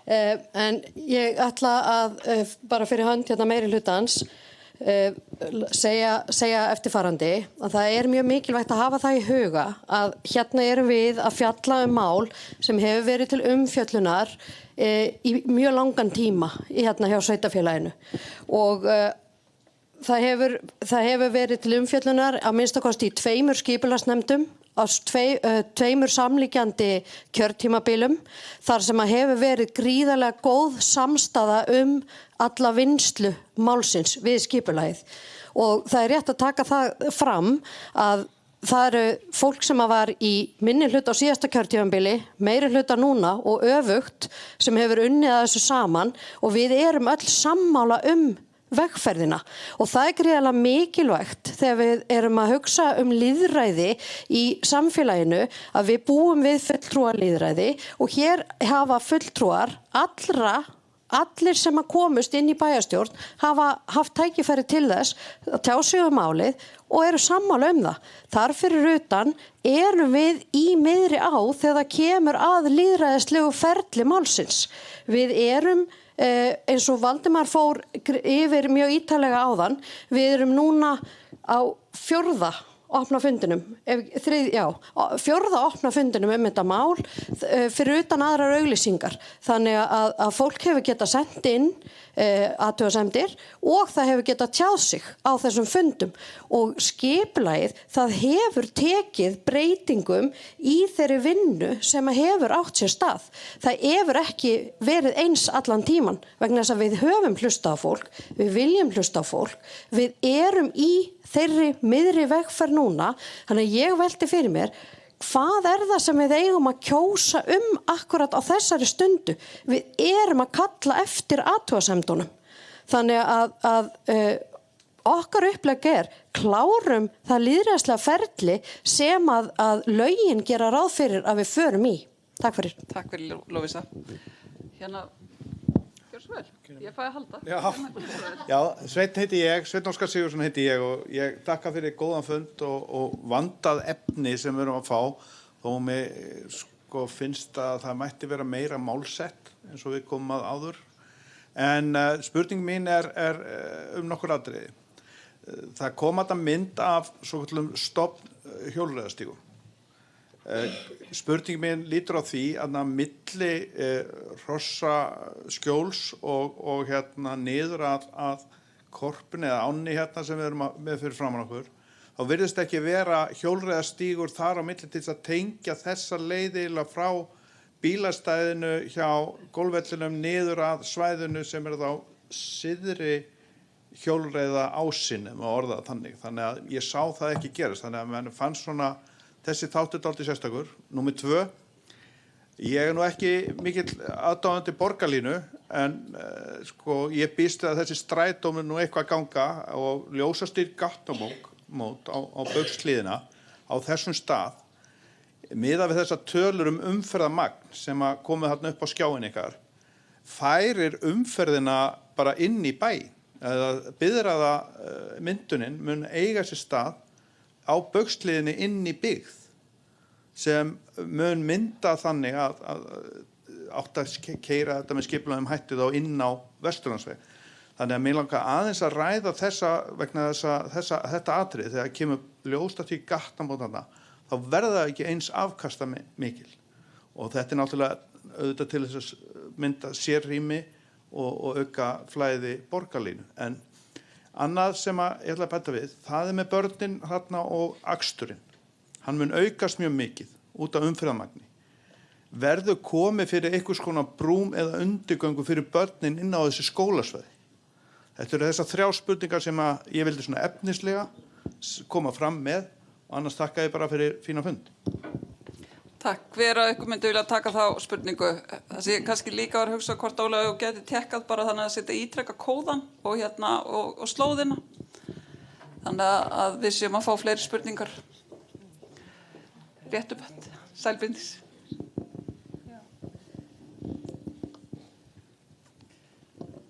Hver? Já, varðandi stoppstígan, ef ég skildi þetta rétt, það myndi hjálpa að hafa mynd með til að tala það. Þannig ætlum við að finna kóðan fyrst. Já, bara til að tryggja það. Já. Þarna er kóðinn. 21 35 58 4. Ég hefði svolítið ágjör að Kristín sem fara svolítið hratt í gegnum þetta, þannig ég er bara til öryggis. Arna, nær þú ekki? Já. Þannig að Jóhanna getur svara spurningunni hérna. Já, ég myndi kannski bara vilja fá loftmynd, þannig að þægilega að útskýra þannig. Sjá.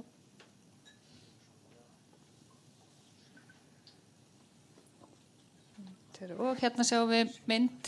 Ef ég skildi þig rétt, þá varst að tala hjólastíg hérna frá þessu svæði og niður á strandstígin. Er það? Nei, hinga niður, já. Akkurat. Út af golfvellinum og hæðarmuninum og þrengslunum hérna og vernduninu sem við erum að setja rauninni utan túngarðinn og þessu samspili sem við erum að vinna með á milli náttúru og byggðar, þá vildum við ekki setja aðalstíg hérna meðfram.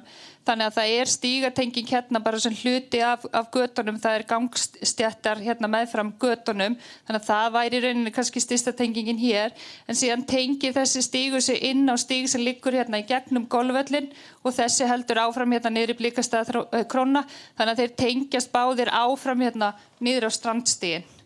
Þannig að þetta svona ástæðan fyrir því. Varðandi gönguþveranir fyrir börn, að þá umferðarmagni hérna í þessum götum sem við erum að horfa á hérna og þar sem að stígarnir að þvera, það ekki það mikið að það þurfi einhvers konar brýr eða undirgöng, en við gerum ráð fyrir þrengingum og upphækkunum þannig að þetta séu öruggar leiðir fyrir skólabörn og síðan þetta hérna götur með ekki háum hámarkshraða. Það frekar í áttina hinu hverfunu sem ég átti við varandi að fara úr þessu hverfi yfir Baugshlíðina. Yfir Baugshlíðina, akkurat.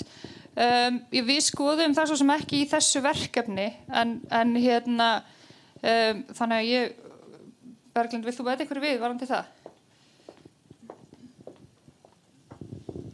Við höfum bara rétt aðeins skoða hvort það sé hægt að koma fyrir undirgöngum og við megum ekki gleyma því að undirgöng geta verið góð, en þau geta líka verið slæm. Það eru margir sem að óttast undirgöng, finnst óþægilegt að fara í undirgöng og annað, en að frekar viljum við reyna að leyfa fólki að vera á yfirborðinu frekar heldur en að fara í undirgöng. Hæðamunurinn þarf að vera góður svo undirgöng séu góð.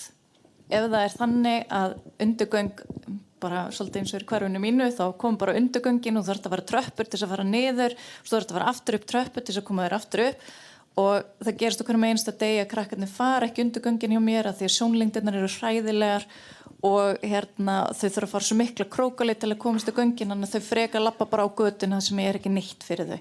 Þannig að þú veist, á þessu svæði eins og þarna við skólan, þarna upp frá, þá í rauninni ekki mjög góðar og landfræðilegar aðstæður til þess að setja undirgöng.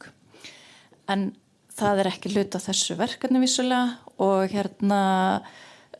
í rauninni það hluti af því sem að þarf að skoða síðan samhliða uppbyggingu borgarlínunar á Baugshlíðinni. Takk fyrir næsti, gjör svo vel. Heyrist í mér núna? Bara takk fyrir fína fund og góða kynningu, gaman að horfa á svona fallegar myndir. Ég kannski fylgja aðeins eftir spurningunni líka, eru þið þá með bundna byggingalínur og eru mjög ströngir svona byggingaskilmálar til að reyna að ná fram því sem að þið eruð að sýna þarna á þessum fallegu myndum. Svo það kannski það sem að ég hef allavega miklar áhyggjur af, það bara umferðin. Þegar byggist nú allt upp í Úlfarsárdal og þetta byggist líka, hvernig verður Vesturlandsvegurinn. Þannig að ég að velta fyrir mér uppbyggingarhraðan og það í tengslum við uppbyggingu á samgöngumannvirkjum. Ekki alveg tryggt að borgarlínan í rauninni verður að vera komin þegar þetta svæði komið vel á veg í byggingu því að valla þolir mikil byggð meiri umferð inn á Baugshlíðina. Takk. Heyrið í mér? Já, það sem við höfum sett inn í ákvæði samningsins að við höfum skuldbundið okkur þá til að vera með að minnstakosti 200 íbúðir á ári. Við erum núna í miðju skipulagsferli, við erum að kalla eftir umsögnum og ef að skipulagið yrði samþykkt á árinu þá myndi það taka að minnstakosti ár þangað til að framkvæmdir gætu hafist.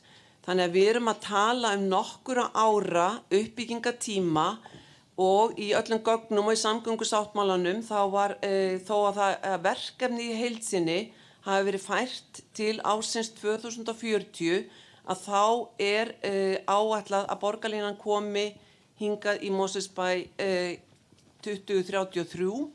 Þannig að það eru þá einhver 7 ár þangað til og þannig ég tel mjög líklegt ef allar áætlanir standist að hún sé að koma á bara ágætum tíma miðað við uppbygginguna í hverfinu. Nú við höfum auðvitað bara allir sem eru að stýra sveitarfélögum á höfuðborgarsvæðinu, við höfum auðvitað áhyggjur af umferðinni og það auðvitað verið að bæta við umferð á Keldnalandi og Úlfarsárdal en það spurning Ég vil frekar horfa á þannig að við þurfum að taka höndum saman og auðvitað berjast áfram og Sundabrautin náttúrulega komin á áætlun, en við þurfum líka að skoða aðra lausnir. Við getum ekki alveg setið eftir hér í Mosfellsbæ af því að Vesturlandsvegurinn mun þá fyllast af íbúum í öðrum hverfum höfuðborgarinnar. Takk. Takk fyrir kærlega. Ég ætla að fá aðeins bara að taka hérna eina spurningu úr hérna Slídó. Og lega þú bara vel. Þetta Ullendorf. Það var fyrsta spurningin sem kom inn, ég ætla að bera hann upp. Hversu bundinn Mosfellsbær af svæðisskipulaginu frá 2015? Hefur bærinn rúma möguleika til að stjórna deiliskipulagi, til dæmis þéttleika út frá þessu svæðisskipulagi? Ég ætla að treysta að Kristinn taki þessa. Já, ég ætla líka bara að botna sem Bryndís kom inn á áðan, en kannski glemdist að svara því að jú, við erum að setja þetta deiliskipulag mjög stranga eða skýra skilmála varðandi byggðina. Og það ástæðan fyrir því að við gerðum reglífinna í rammahlutanum og eins og ég nefndi þessa 3 flokka borg, bær og þorp. Og þið sáuð að þarna erum við að setja það inn. Það eru kröfur þök, það eru kröfur bundna byggingarlínur, það eru kröfur kvista og svalir og annað vegna þess að við ætlumst til þess að þetta verði spennandi og fallegt umhverfi. Þannig að það viljum við og ætlum að halda mjög skýrt í. Varðandi svæðisskipulagið, já, sem skipulagsfulltrúi sem að tek við ákvörðun sem búið að leggja upp með, þá lítum við á að svæðisskipulagið sé bindandi. Þetta samstarf á vettvangi SSH, þar sem að undirbúið svæðisskipulag með nýjum formerkjum 2015. Þar eru þetta sett fram markmið sem sveitarfélögin eigi að taka inn í sínar áætlanir og við þurfum síðan að meta og finna út úr því hvernig við uppfyllum þetta markmið, til dæmis 66% sem 2 af hverjum 3 íbúðum og hvernig við viljum koma því fyrir og á hvaða svæðum við höfum tækifæri til þess. Við vinnum síðan deiliskipulag og svo aðalskipulag og þetta eru á samgöngumiðsvæðum sem við sendum til umsagnar og umfjöllunar á vettvangi svæðisskipulagsnefndar sem nefnd sem að við rekum saman með öðrum sveitarfélögum og erum þar með svæðisskipulagsstjóra sem að veitir umsagnir þetta og þar fáum við athugasemdir eða umsagnir hvort að talið sé á hverju sinni að við séum að uppfylla þau markmið sem að lögð eru fram. Hvort að við séum að búa til mögulega farþegagrunn, hvort að við séum að dreifa byggðinni og of sem getur haft áhrif á umferð líka þegar verði ekki aðrir kostir í stöðinni. Ef að svæðisskipulagsnefnd gerir verulegar athugasemdir við tillögur okkar og þær fara þannig til yfirferðar og umsagnar skipulagsstofnunar, þá mun skipulagsstofnun jafnvel synja okkur breytingar eða gera kröfum úrbætur vegna þess að við erum ekki uppfylla hierarkíuna sem sett fram í landsskipulagsstefnu, svæðisskipulagi, aðalskipulagi og deiliskipulagi. Þannig að já, við erum nokkuð bundin vegna þess að búið að taka ákvörðunar bæði 2015 og 2018 og við erum að vinna eftir þeim. Ég ætlaði kannski aðeins núna bara, ef þau eru með penna, hvort þau gætu kannski aðeins núna bara punkta hjá okkur, þannig að við fáum að taka núna til þess að tryggja það að sem flesti komið stað. Gjörðu svo vel. Já. Takk fyrir. Auður Sveinsdóttir heiti ég. Mér langar að segja loksins. Loksins fæ ég að sjá skipulag sem unnið svo fagmannlega að það svona svolítið klökkur. Ég verð að viðurkenna það, ég hef fylgst með skipulagsmálum hér á höfuðborgarsvæðinu og reynda víðar frá því á síðustu öld. Og ég ætla að fullyrða það að það sem hefur verið gert hérna, það samræmist svo þeim kröfum sem við erum farin að gera í skipulagsmálum almennt á Norðurlöndum og eigum að gera til þess að við fáum mannvænlegt umhverfi. Og ég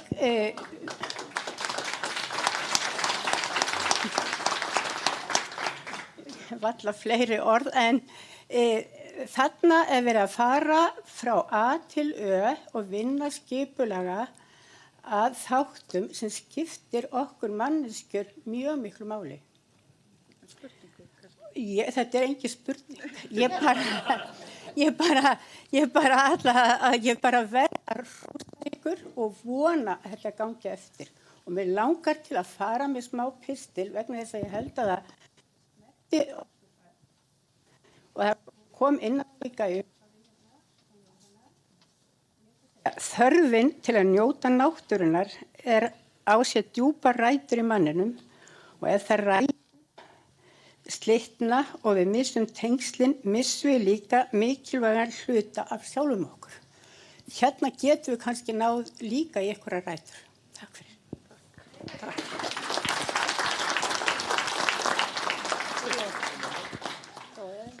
Sælverði, Einar Páll heiti ég, búinn að búa hérna meira en 50 ár held ég, búinn að vinna skipulagsmálum og uppbyggingamálum í Mosfellsbæ í áratugi. Mér langar að bakka eins aftur á aðalskipulaginu, getur ykkur rúllað á glærunum þar? Á meðan þið eru að bakka þeim þá ætla ég bara að hrósa ykkur líka fyrir rosalega flotta vinnu í deiliskipulaginu, mikið af flottum myndum og orðum og textum skipulagið. En það er bara eitt sem að því að þetta allt og þétt og það það sem ég langaði að sýna ykkur farðu hérna í töfluna með þessi fylgja með aðalskipulega. Sjáu þessa deiliskipulega, hérna, þetta aðalskipulagsbreytingin. Í fyrsta lagi þá langar mér að gera athugasemd það að íþróttasvæði fyrir börnin í hverfinu, börnin okkar, eru sett á langversta stað á Blikastaðalandi. Þetta undir horninu, liggur í skriðusvæði Úlfarsfells en mest skuggsælasta svæði Blikastaðalands. Þetta til ég vera alveg fáránlegt að hafa íþróttasvæði fyrir börnin þarna undir spreyjunu af veginum hérna allan á sem syng. En taflan sem ég langaði að fara og það hið eina sem ég langaði að gera athugasemd á þessu fundi að það þéttleikinn sem aldrei hefur verið þessi nákvæmlega. Þetta hefur einhvern veginn aldrei náðst að ræða með góðu móti og sífellt verið að snúa út úr. Hér sjáum við að það er verið að leggja til og í dag gildandi aðalskipulag sem segir á Blikastaðalandi með að byggja 20,3 íbúðir á hektara sem bara býsna góð og þétt byggð í Mosfellsbæ og yrði glæsileg byggð á Blikastaðalandi. Þarna er verið að leggja til að auka þetta upp í stendur núna 48,5 íbúðar hektara. Er þetta 46? 48,5. Ég fæ bara þið svarið bara... Þarna stendur 48,5 íbúðar hektara sem er að leggja til og ef maður tekur bara svæðið sem þeir að fara að byggja ekki með þrastarhraunum, þá er þetta 3600 íbúðar á 71,5 hektara. Þetta eru 50 íbúðar hektara. Mér langar bara að ítreka, ég laði þetta til fyrir 4 árum í brefi sem ég skrifaði á Facebook, ég laði þetta til í athugasemdum við aðalskipulagsdrög 2023 í september og ég laði þetta aftur til í athugasemdum við drög að deiliskipulagi í janúar 2025. Ég legg til að við höldum íbúakosningu það hvort að íbúar bæjarins séu sammála því að byggingamagn á Blikastaðalandi verði auki úr 20,3 íbúðum upp í 48,5 íbúðir. Það er ekkert vandamál að spyrja á spurningar. Við eigum bara svo að fylgja þeirri niðurstöðu sem sveitarfélagi vill að vera gert þetta. Takk fyrir mig. Takk fyrir, innilega. Ég ætla bara áður að við fæ ykkur til að svara. Ef ég gæti kannski fengið bara hana, ég sá að það var að spyrja hann reiðstiga sem sagt í einni spurningunni, hvort það verður að bæta því við. Það greinilega áhugi hér á göngustigum. Eitthvað til viðbótar. Já, það er spurt bæði íþróttahúsi við skólan, hvort gert ráð fyrir íþróttahúsi við skóla og hvort ef ekki, hvernig að tryggja öruggar gönguleið fyrir börn íþróttakenslu. Veit ég hvort að Regína taki það. Ef ekki segja golfið, nei, hesta. Var að spurt hvort það væri gert ráð fyrir hestastígum og ef nei, hvers vegna ekki? Þannig að gjörðu svo vel. Ég ætla að svara með íþróttamannvirkin. Já, og það er aftur verið að spyrja varðandi þéttleikann. Og ef þið hvort þið viljið koma eitthvað frekar inn á því að var svar hér varðandi íbúakosninguna. Já, ég ætla að svara varðandi... Ég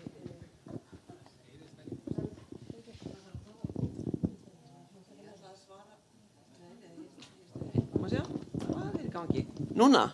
Já. Ég ætla að svara varðandi uppbyggingu íþróttahúsa að þá hefur verið gert ráð fyrir því að það komi þarna íþróttahús í öðrum áfanga þessa verkefnis, sem sagt ekki í fyrsta áfanganum og það verður bara unnið áfram með afturheldingu varðandi hvernig við gerum þetta þegar áður en að semst í fyrsta áfanganum, hvernig hvort að við verðum með einhverja hreyfisali í skólunum eða hvernig við gerum það, en það hefur allan að verið áhersla hjá afturheldingu að fá eitt stórt íþróttahús sem gæti nýst öllum áfengunum og hérna í staðin fyrir að byggja íþróttahús við hvert skóla og það er upplýsingar sem ég fæ þaðan allavega er að það er ekki mikið gert lengur en auðvitað verðum við þá að huga að einhverju hreyfisal við skólan í staðinn þar til að íþróttahúsi verði byggt upp og það var bara fín ábending Einar Páll, ég hveti til þess að setja í samráðsgáttina varðandi staðsetningu íþrótta mannvirkjana. Takk. Þá ætlum ég að taka það sem Einar kom inn á varðandi þéttleikan, taflan reynda farin. Já, það er alveg rétt og eins og fram hefur komið, þá er þetta og verður örugglega þéttasta byggð sveitarfélagsins. Hann tekur líka annað dæmi sem er Helgafellshverfið og það eru þetta í dag þéttasta byggð sveitarfélagsins. Við erum að hugsa 30 ár örugglega meira fram í tíman og húsin munu standa lengur. Það er líka til dæmis ákveðin skekkja, man ekki hvað tölu nefndir varðandi Helgafellshverfið. Það er ekki fullbyggt og þá eftir að klára þar áfanga. Þannig að íbúðafjöldin sem þarna er sýndur í þessari töflu, hann endurspeglar ekki fullbyggt hverfi. Það er vegna þess að í ákveðnum áföngum þarna hefur til dæmis átt sér stað 100% fjölgun íbúða sem að fyllir inn í þennan kvóta, þrátt fyrir að það séu áfangar sem eiga eftir að byggjast upp. Þannig að það hafa verið framkvæmdir og deiliskipulagsbreytingar í Helgafellshverfi sem hafa verið alltaf 100% aukning. Mér finnst þess að heyrist ekkert í mér. Heyrið þið í mér? Já, flott. Það heyrist einhvern veginn ekkert hér að við séum að tala. Og hann að, já, það er alveg rétt. Þetta er mikið þéttara, en markmið okkar er að reyna að búa til annars konar byggð í þessum þéttleika og það er það sem við erum að reyna að leggja fram. Var þetta reiðstígana, ætlum að koma inn í það? Ég sá spurninguna, hún var hvort það var gert ráð fyrir reiðstígum. Við höfum verið í skipulagsmálum og aðalskipulagi kortlagningu reiðstíga og vinna vel með hestamannafélaga Herði.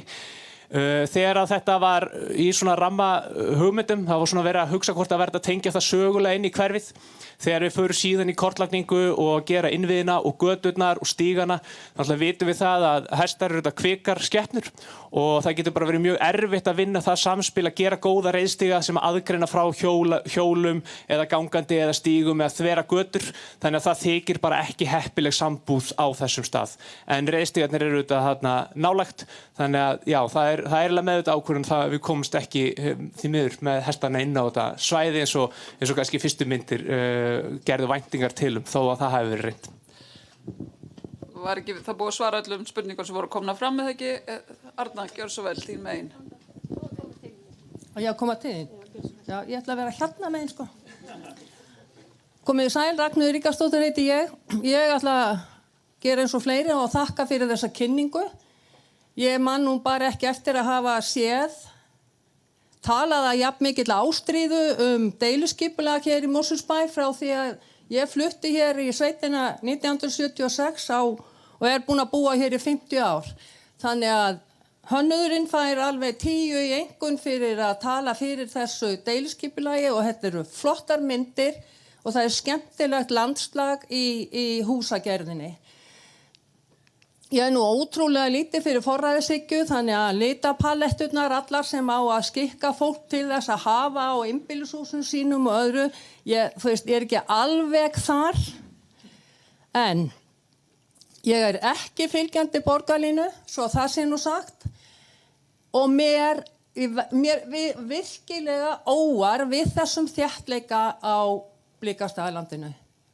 Ekki það að ég muni lifa það að sjá þetta verða veruleika því að þetta tekur næstu 30 árin og þá er ég orðin 110 sko. Þannig að ég ætti kannski ekkert að vera að láta í ljós áhyggjur mínar af þessu. En Mosfellsbærinn hefur verið í gegnum tíðina á milli fjalls og fjöru. Við höfum alltaf haft hér nána tengingu við náttúru og gróður. Þannig að ég fagna því að það sé horti þess líka í þessu skipulagi. En nú ætlum ég að segja næstu setningu og hún kemur kannski engum á óvart, en samt þá óar mig líka við þessari forræðishyggju sem að birtist í deiliskipulaginu og hvernig fólk á að hafa hlutina í kringu sig. En takk fyrir kynninguna, Jóhanna. Hún var frábær. Og þú hefur örugglega selt mörgum það að þetta skipulag sé bara allt í lagi, en þú seldir mér það ekki. Takk fyrir. Bara bið ykkur að punkta hjá athugasemdirnar. Það var líka hérna, Arna, á horninu.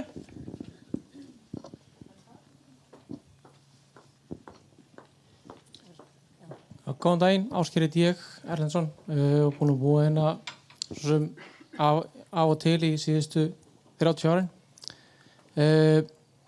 Mér hugnast sérstaklega ekki þessi fjölgun og þá sér lagi út frá samgöngum.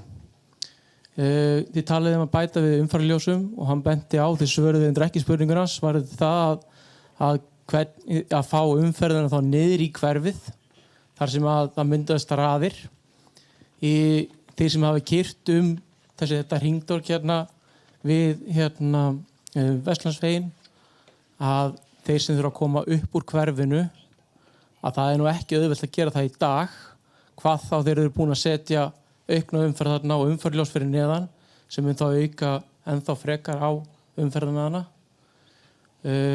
Þannig að það nú talað með Helgafellslandið, ég bý nú þar og staðan í dag þar að það raunverulega ein leið út úr hverfinu. Það ekki búið að gera neina ráðstafanir með að bæta veginn sem liggur meðfram Helgafellinu yfir á Þingvallaveg. Þannig að í raun og veru engin önnur flóttamannaleið út úr hverfinu.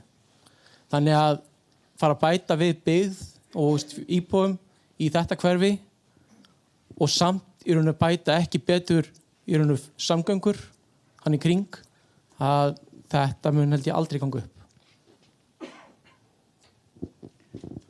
Takk fyrir. Við erum með 2 spurningar sem við ætlum að koma með hér af slítónu. Þú ert ekki að fá mækrófoninn frekar. Nei, fyrir ekki, ég alltaf örugglega, já. Hver kjarni athugasemda ábendinga sem hafa borist til þessa í skipulagsferlinu og hefur verið brugðist við þeim? Og svo var hérna ofboðslega praktísk spurning sem sneri að verður gert ráð fyrir hleðslustöðum fyrir rafbíla á opnum bílastæðum. Gjörðu svo vel, bara hver vill byrja?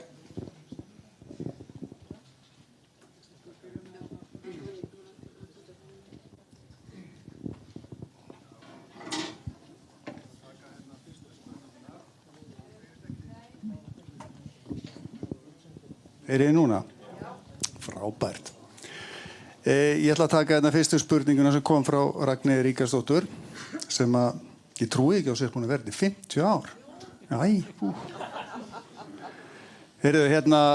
Og það er þetta með forræðishyggjuna og ég held að ég deili því alveg með henni að forræðishyggjan ekki góð en hún mikil í þessu hverfi og það alveg rétt og allt niður í lita palettur. Indregna svalir, hversu þær með að vera stórar og halla á þökum og svo framvegis. Það var talað jiskúsið áðan og það kannski það sem ég var að reyna að segja áðan að af því að við erum með svona stranga skilmála þá komum við veg fyrir slík slys. Það ekki slíki skilmálar á atvinnusvæðinu á Blíkastöðum og þar að leiðandi þá engar reglur það nákvæmlega hvernig húsin að vera. Þess vegna hús eins og jiskúsið. Hins vegar jiskúsið á atvinnusvæði og alveg við Vesturlandsveginn og skýlir líka umferðarháa og hverfið fyrir neðan fyrir umferðarháa. Það að sé eitthvað tiltökumál að keyra þarna framhjá í 4 sekúndur og sjá ekki útsýnið held ég að sé ekki svo mikið mál. Við viljum skýla skýla fyrir umferðinni frá hraðbrautum. Við gerum það til dæmis við hölduhóla. Þar eru manir og þar eru hljóðveggir til þess að skýla og við viljum og Vegagerðin hefur verið beinlínis á stefnuskrá að skýla umferðinni. Þannig að ég held við ættum að horfa svolítið á jiskúsið líka í þessu ljósi. Við gerðum athugasemdir við þetta hús og það var meira uppbrot af því að framaverðu sem áttur að sjást síðar en þið sjáu það ekki þegar það keyrir eftir veginum en það vonaði það að flestir eru að horfa á veginn og hvað framöndan en ekki niður. Please.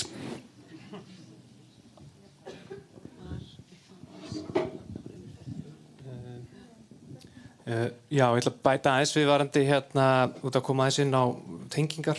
Við erum auðvitað í samstarfi við Vegagerðina framtíðartengingar við Vesturlandsveginn og breytingar á þeim. Það hluti af aðalskipulagsvinnunni varðandi forhönnun gatnamóta og mislæga gatnamóta. Það hefur auðvitað bara áhrif á það hvernig framvinda verður með Sundabraut og hvaða áhrif það mun hafa á tafartíma og flæði hér í gegnum sveitarfélagið. Þannig að þróun til lengri tíma jákvæð ef að Sundabraut mun ná þeirri afkastagetu sem ætlað er.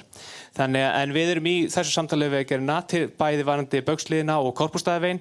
Önnur tenging líka í þessu verkefni sem kemur eftir athugasemdir sem hefur komið að við fórum í það verkefni og erum í því yfirstandandi með betri samgöngum og munum kynna það bara bráðum að hanna veginn sem mun tengja þetta hverfi af Korpúlfsstaðavegi. Þar sýnir Jóhanna í greiningunum að við getum tappað af umferðinni þar þannig að við erum ekki að búa til biðtíma á Baugshlíðinni eingöngu. En varðandi líka Ásaveginn þá er mér alltaf að taka það inn að við erum líka í því samtali við Vegagerðina. Við nefnilega stýrum ekki alveg tengingunni við Þingvallaveginn. Okkur finnst mikilvægt að koma þessu á. Þetta er eitt af verkefnum sem við erum með yfirstandandi. Við erum bara nýbúin að vera með Vegagerðinni á fundum og vegna hönnun á hringtorgi þar til þess að tengja hverfið. Og við bara vonumst til þess að koma því að eins fljótt og hægt er. En við bara stýrum því ekki alveg. Þetta er svona eins og Óskarnum. Það er búið að klippa á mig. Þannig að en þú ætlar að eitthvað búið? Ef við getum svissa aftur á þennan bara. Það var bara að hærra upp á. Bara ef við getum staðist bara upp. Miðað við þær greiningar sem við hefum gert þá aðeins hærra. Ég þarf ekki að nota þeim með það. Háar, ég vil alveg tala hátt. Spurningin hvort að það verði umferð af Vesturlandsvegi verði fyrir töfum og bifreiðar myndast inn í byggðina. Í rauninni ekki. Af því að það sem gerist þannig sé að þegar við setjum ljósastýringu þá skammtast umferðin veldur betur að hringtorginu þannig að það myndast í rauninni ekki raðir við Vesturlandsveginn eins mikið það í dag. Hringtorg eru mjög góð gatnamót að flestu leyti. Það sem hins vegar gerist stundum hringtorg erfið ef að umferðin mismunandi úr áttunum. Þess að ef það er bara eitt straumur sem ráðandi að þá getur að vera þannig að það er erfitt fyrir fólk að komast inn í hringtorgi úr minni götunum. Ef við til dæmis keyrum Reykjanesbrautina við Setbergið þá til dæmis mjög mikið ákall frá íbúum í Hafnarfirði að fá eitthvað annað heldur en hringtorg þar af því þeir komast hreinlega ekki inn í hringtorgi. Og það í rauninni þannig getum við stundum líka bara að hjálpa til með því að setja ljósastýringu af því þá höfum meira vald til þess að koma fólki inn í gatnamótin. En það skammta líka umferðinni betur þannig að í rauninni myndast ekki það við Vesturlandsveginn eins og það er stundum í dag. Já, ég held að það hefur verið svona. Akkurat. Ég pantaði ekki. Ég held að það væri komnar, en þegar ég sá að það var ein hönd hérna, Arnar, sem þú stendur hérna við hliðina á honum. Já, gjörðu svo vel. Já, góðan daginn. Og Mikael heiti ég og ein stutt framhaldsspurning varðandi þessa tengingar. Eins og Kristín nefnir varðandi tenginga út úr hverfinu í rauninni á Borgarlínu stræti, ef við skildið er rétt, í átt á Korpúlfsstaðaveg. Það er náttúrulega bara að færa vandamáli örlítið lengra suður Vesturlandsveg. En spurning mín sem var reyndar inn á slædu líka er einhver vinna hafi við Reykjavíkurborg að tryggja að sú ásýn geti haldið áfram, til dæmis fyrir strætó, sem þó að Borgarlínan sé ekki komin, eins og mér finnst þetta náttúrulega hverfi snýst að Borgarlínan sé komin ákveðið forsenda, en við getum flytt fyrir því með til dæmis einföldum hætti eins og svona, sem þetta búa til í þessu framhaldsásýn, þannig að verði ekki bara upp á næsta hringtorgi sem þú þarft að fara upp á Vesturlandsveg, heldur sé hægt að keyra fram á og í gegnum Korpúlfsstaði og í gegnum Keldnalandi. Hver er staðan á þeim framkvæmdum? Frábær spurning og ég var akkur búinn að skrifa hann hérna hjá mér. Ég ætlaði að koma inn að vegna þess að, jú, það er fullur áhugi hjá Strætó að færa aksturinn af Vesturlandsveginum eins og hratt og hægt er. Það þarf auðvitað þá að vera vegur og það þarf að vera innviði til þess. Við höfum verið í þessu samtali við Strætó varðandi leiðakerfið, þannig að það liggur alveg áhuginn fyrir því fyrr og hvar sem þau komast niður af Vesturlandsveginum, hvort sem að það verður þá fram hjá Korputorginu í gegnum Korputúnið eða niður frá Korpústaðaveginum og inn á þetta svæði, þá vilja þeir absolutt gera það sem fyrst. En auðvitað þarf vegurinn að vera til staðar. Ég ætla að hendin varðandi hleðslustöðarnar. Við erum svo sem ekkert skilgreint það sérstaklega. Auðvitað erum við með hleðslustöðar í sveitarfélaginu. Það eru boðnar út, það eru einkaaðilar sem að reka hleðslustöðarnar. Þannig að það auðvitað mun bara vera svo þróun. Byggingarreglugerðin gerir ráð fyrir það eigi að vera hleðslustöðartengingar, sérstaklega sem fjölbýlishúsum og þannig. Þannig að það mun auðvitað halda áfram og sú þróun varðandi hleðslustöðar bara almennt bara í samræmi við og mun bara vera með vexti notkun rafbíla. Þannig að við gerum bara ráð fyrir að eftirspurnin mun alltaf á markaðri leita eftir eftirspurninni ef að það vil vera á opnu svæðunum, sérstaklega fólk að koma á Blikastaðabæinn. Ég held ég sé búin að tæma. Ég sá eina frá Elínu sem spurði hvort það væri tryggt að búið að spyrja aftureldingu, hvort það þessi fjölgun, hvort að afturelding ráði við þessa fjölgun án þess að byggja annað íþróttahús, en það hefur alltaf verið markmiðið að það verði íþróttahús byggt, annað íþróttahús í öðrum áfanga og það mjög gleðilegt að segja frá því að í samningnum sem við undirrituðum núna í byrjun janúar að það var framlagið frá landeiganda tvöfaldað inn í íþróttahús uppbygginguna sem gerir það miklu einfaldara fyrir okkur og betra, við getum byrjað þá fyrr á þeim undirbúningi. Takk. Takk fyrir kjalla. Við erum aðeins komin rífilega þar sem ég nefndi hérna í upphafi, þannig að ég ætla að leggja til að við ljúkum umræðuhlutanum hér, bara þakka kjalla fyrir bara mjög góðar umræður. Það sem ég ætla að hinsa bara aftur, eins og við sjá hér, búin að setja það upp hérna upplýsingarna sem Kristinn fór hérna í gegnum, að muna það að þessar umræður hér eru ekki, það þarf að senda inn skriflegar athugasemdir, þannig að hér eru upplýsingar á bæjarfélagsins það hvernig skilið umsóknum og bara endilega hvet ykkur til að nýta þá möguleika. En hins vegar samtali hér og áherslunar og ábendingar sem hafa komið, sjálfsögðu munu þau taka þetta með sér inn í síðan framhaldsferlið og áframhaldi vinnu við skipulagið.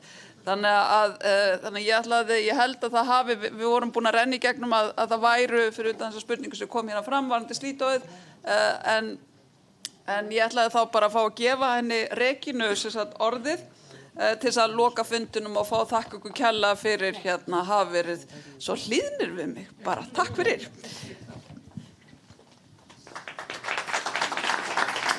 Mér skilst að Ómar sé hérna búin að biðja orðið og sé með eina spurningu, þannig ég ætla að hleypa þér að og svo fyrir við að ljúka þessu. Ég fer bara í pontu, ekki? Já, gjör svo vel. Takk fyrir, ég er ekki með spurningu, ég ætla að fyrir að svara salnum. Þarna, ég fæddur uppalinn í Mosfellsbæ og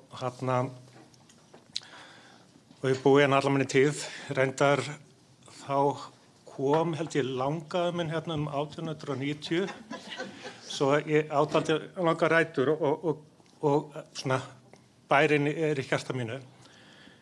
En sko í gegnum tíðina, til dæmis þegar ég var alast upp og var hérna ungur maður og í skóla, þá var ákveðin stefna rekin inn á bænum. Það var bara sérbýli. Það var ekki eitt fjölbýli í Mosfellsbæ. Og þetta var bara pólitísk ákvörðun sem var rekin þá. Og tímana breytast. Þegar sko langaði minn, langaði fluttinu bæinn, þá var Mosfellshreppur náði alveg niður á sko Elliðaám í Árbæ.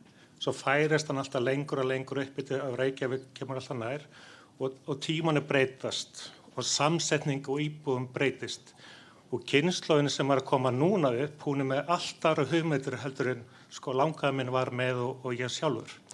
Þannig þetta er að breytast og að því ég vinn sjálfur, ég sérfræðingur í skipulagsmálum og ráðgjafi, að ég hef farið á nokkrar svona ráðstefnur hérna á Íslandi og ég veit eina rannsókn sem verið að vinna í Háskólanum í Reykjavík. Og þar var farið inn í nokkur íbúðasvæði og höfuðborgarsvæðinu og Selfossi og Akranesi og það var spurt og hvernig fólk væri að upplefa þessi nýju hverfi, hvað það var í rauninni sem var að gefa hverfunum svona jákvæða tilfinningu og í raun það sem að koma út úr því, það var ekki endilega þéttleikinn í byggðinni sem var neikvæður. Heldur kannski skortur á þjónustu, skortur á tengsl við náttúruna og þessi atriði sem er bara verið að þylja upp hérna sem er að reyna að gera þessu skipulagi. Þannig bestu skipulagin í þessar könnun, þetta er bara forkynning sem var núna á skipulagssteginum hjá Skipulagsstofnun, hún er að koma úr hverfum sem er hreinlega aðeins þéttari en þetta hverfi. Þannig hverfi sem voru í rauninni ekki jafn þétt voru með mun minni þéttleika heldur en Blikastæði hverfið voru að koma verð út. Þannig við getum ekki sagt að sé bara einhver línulega tengsl og milli þéttleika að hverfi hreinlega ber þetta ekki. Það er svo margt annað sem gefur staðarandan í hverfinu. Þannig að ég vil bara segja að þessi vinna sem er búin að fara hérna fram, hún er alveg glæsileg. Og við megum ekki festast í að Mosfellsbær verði svona einsleitu bær bara með frekar svona lágresti byggð og sérbýlum, heldur við þurfum blöndun. Blöndun sem er fyrir sko alla íbúa og líka fyrir mismunandi aldurshópa. Af því ég fór nývari inn á hjá Hagstofunni og kíktu bara aldurssamsetningu á þeim sem að búa í Mosfellsbæ. Og þar kemur í ljós í raun að það er svona högt í kurfunni hjá ákveðum aldurshópi sem eru rauninni fyrstu kaupendur og svo þriðja kynslóðin, að því það var hreinlega ekki til íbúðarhúsnæði fyrir þennan hóp út af því áratugum áður þá var ekki ákveðin stefna, hafa lágresta byggð, sérbýli, þannig varð ekki blöndun. Þannig að fólk sem var með ungbörn, það gat ekki rauninni keypt fyrstu íbúð hérna. Þannig að ég bara fagna þessu og við mögum alls ekki vera sko hrædd við einhver breytingu í þéttleika. Það er rauninni það sem ég vildi segja. Heyrðu, við erum komin aðeins fram yfir, þannig að ég ætlaði bara að þakka ykkur kærlega fyrir að koma hingað og taka þátt í mjög málefnalegri umræðu. Ég vil líka þakka þeim sem að hlustuðu, það voru tugir manns að hlusta í streyminu og fyrir þessar spurningar sem við fengum. Ef það er eitthvað ósvarað þá munum við bara svara því á vefnum hjá okkur næstu daga. Mér langar að þakka framsögufólkinu okkar, Kristni og Valdimar og Jóhönnu fyrir þeirra innlegg og bara óska ykkur til hamingju með þetta glæsilega skipulag vegna þess að ólíkt Ragnheiði þá féll ég algjörlega fyrir þessari grænu ásýnd en ég minni á umsagnarfresturinn er til 27. febrúar. Við erum með opið hús fyrir fram að bókasafnið 14. febrúar ef þið viljið ræða frekar við þetta góða fólk en annars segi ég bara eigið gott kvöld og takk fyrir.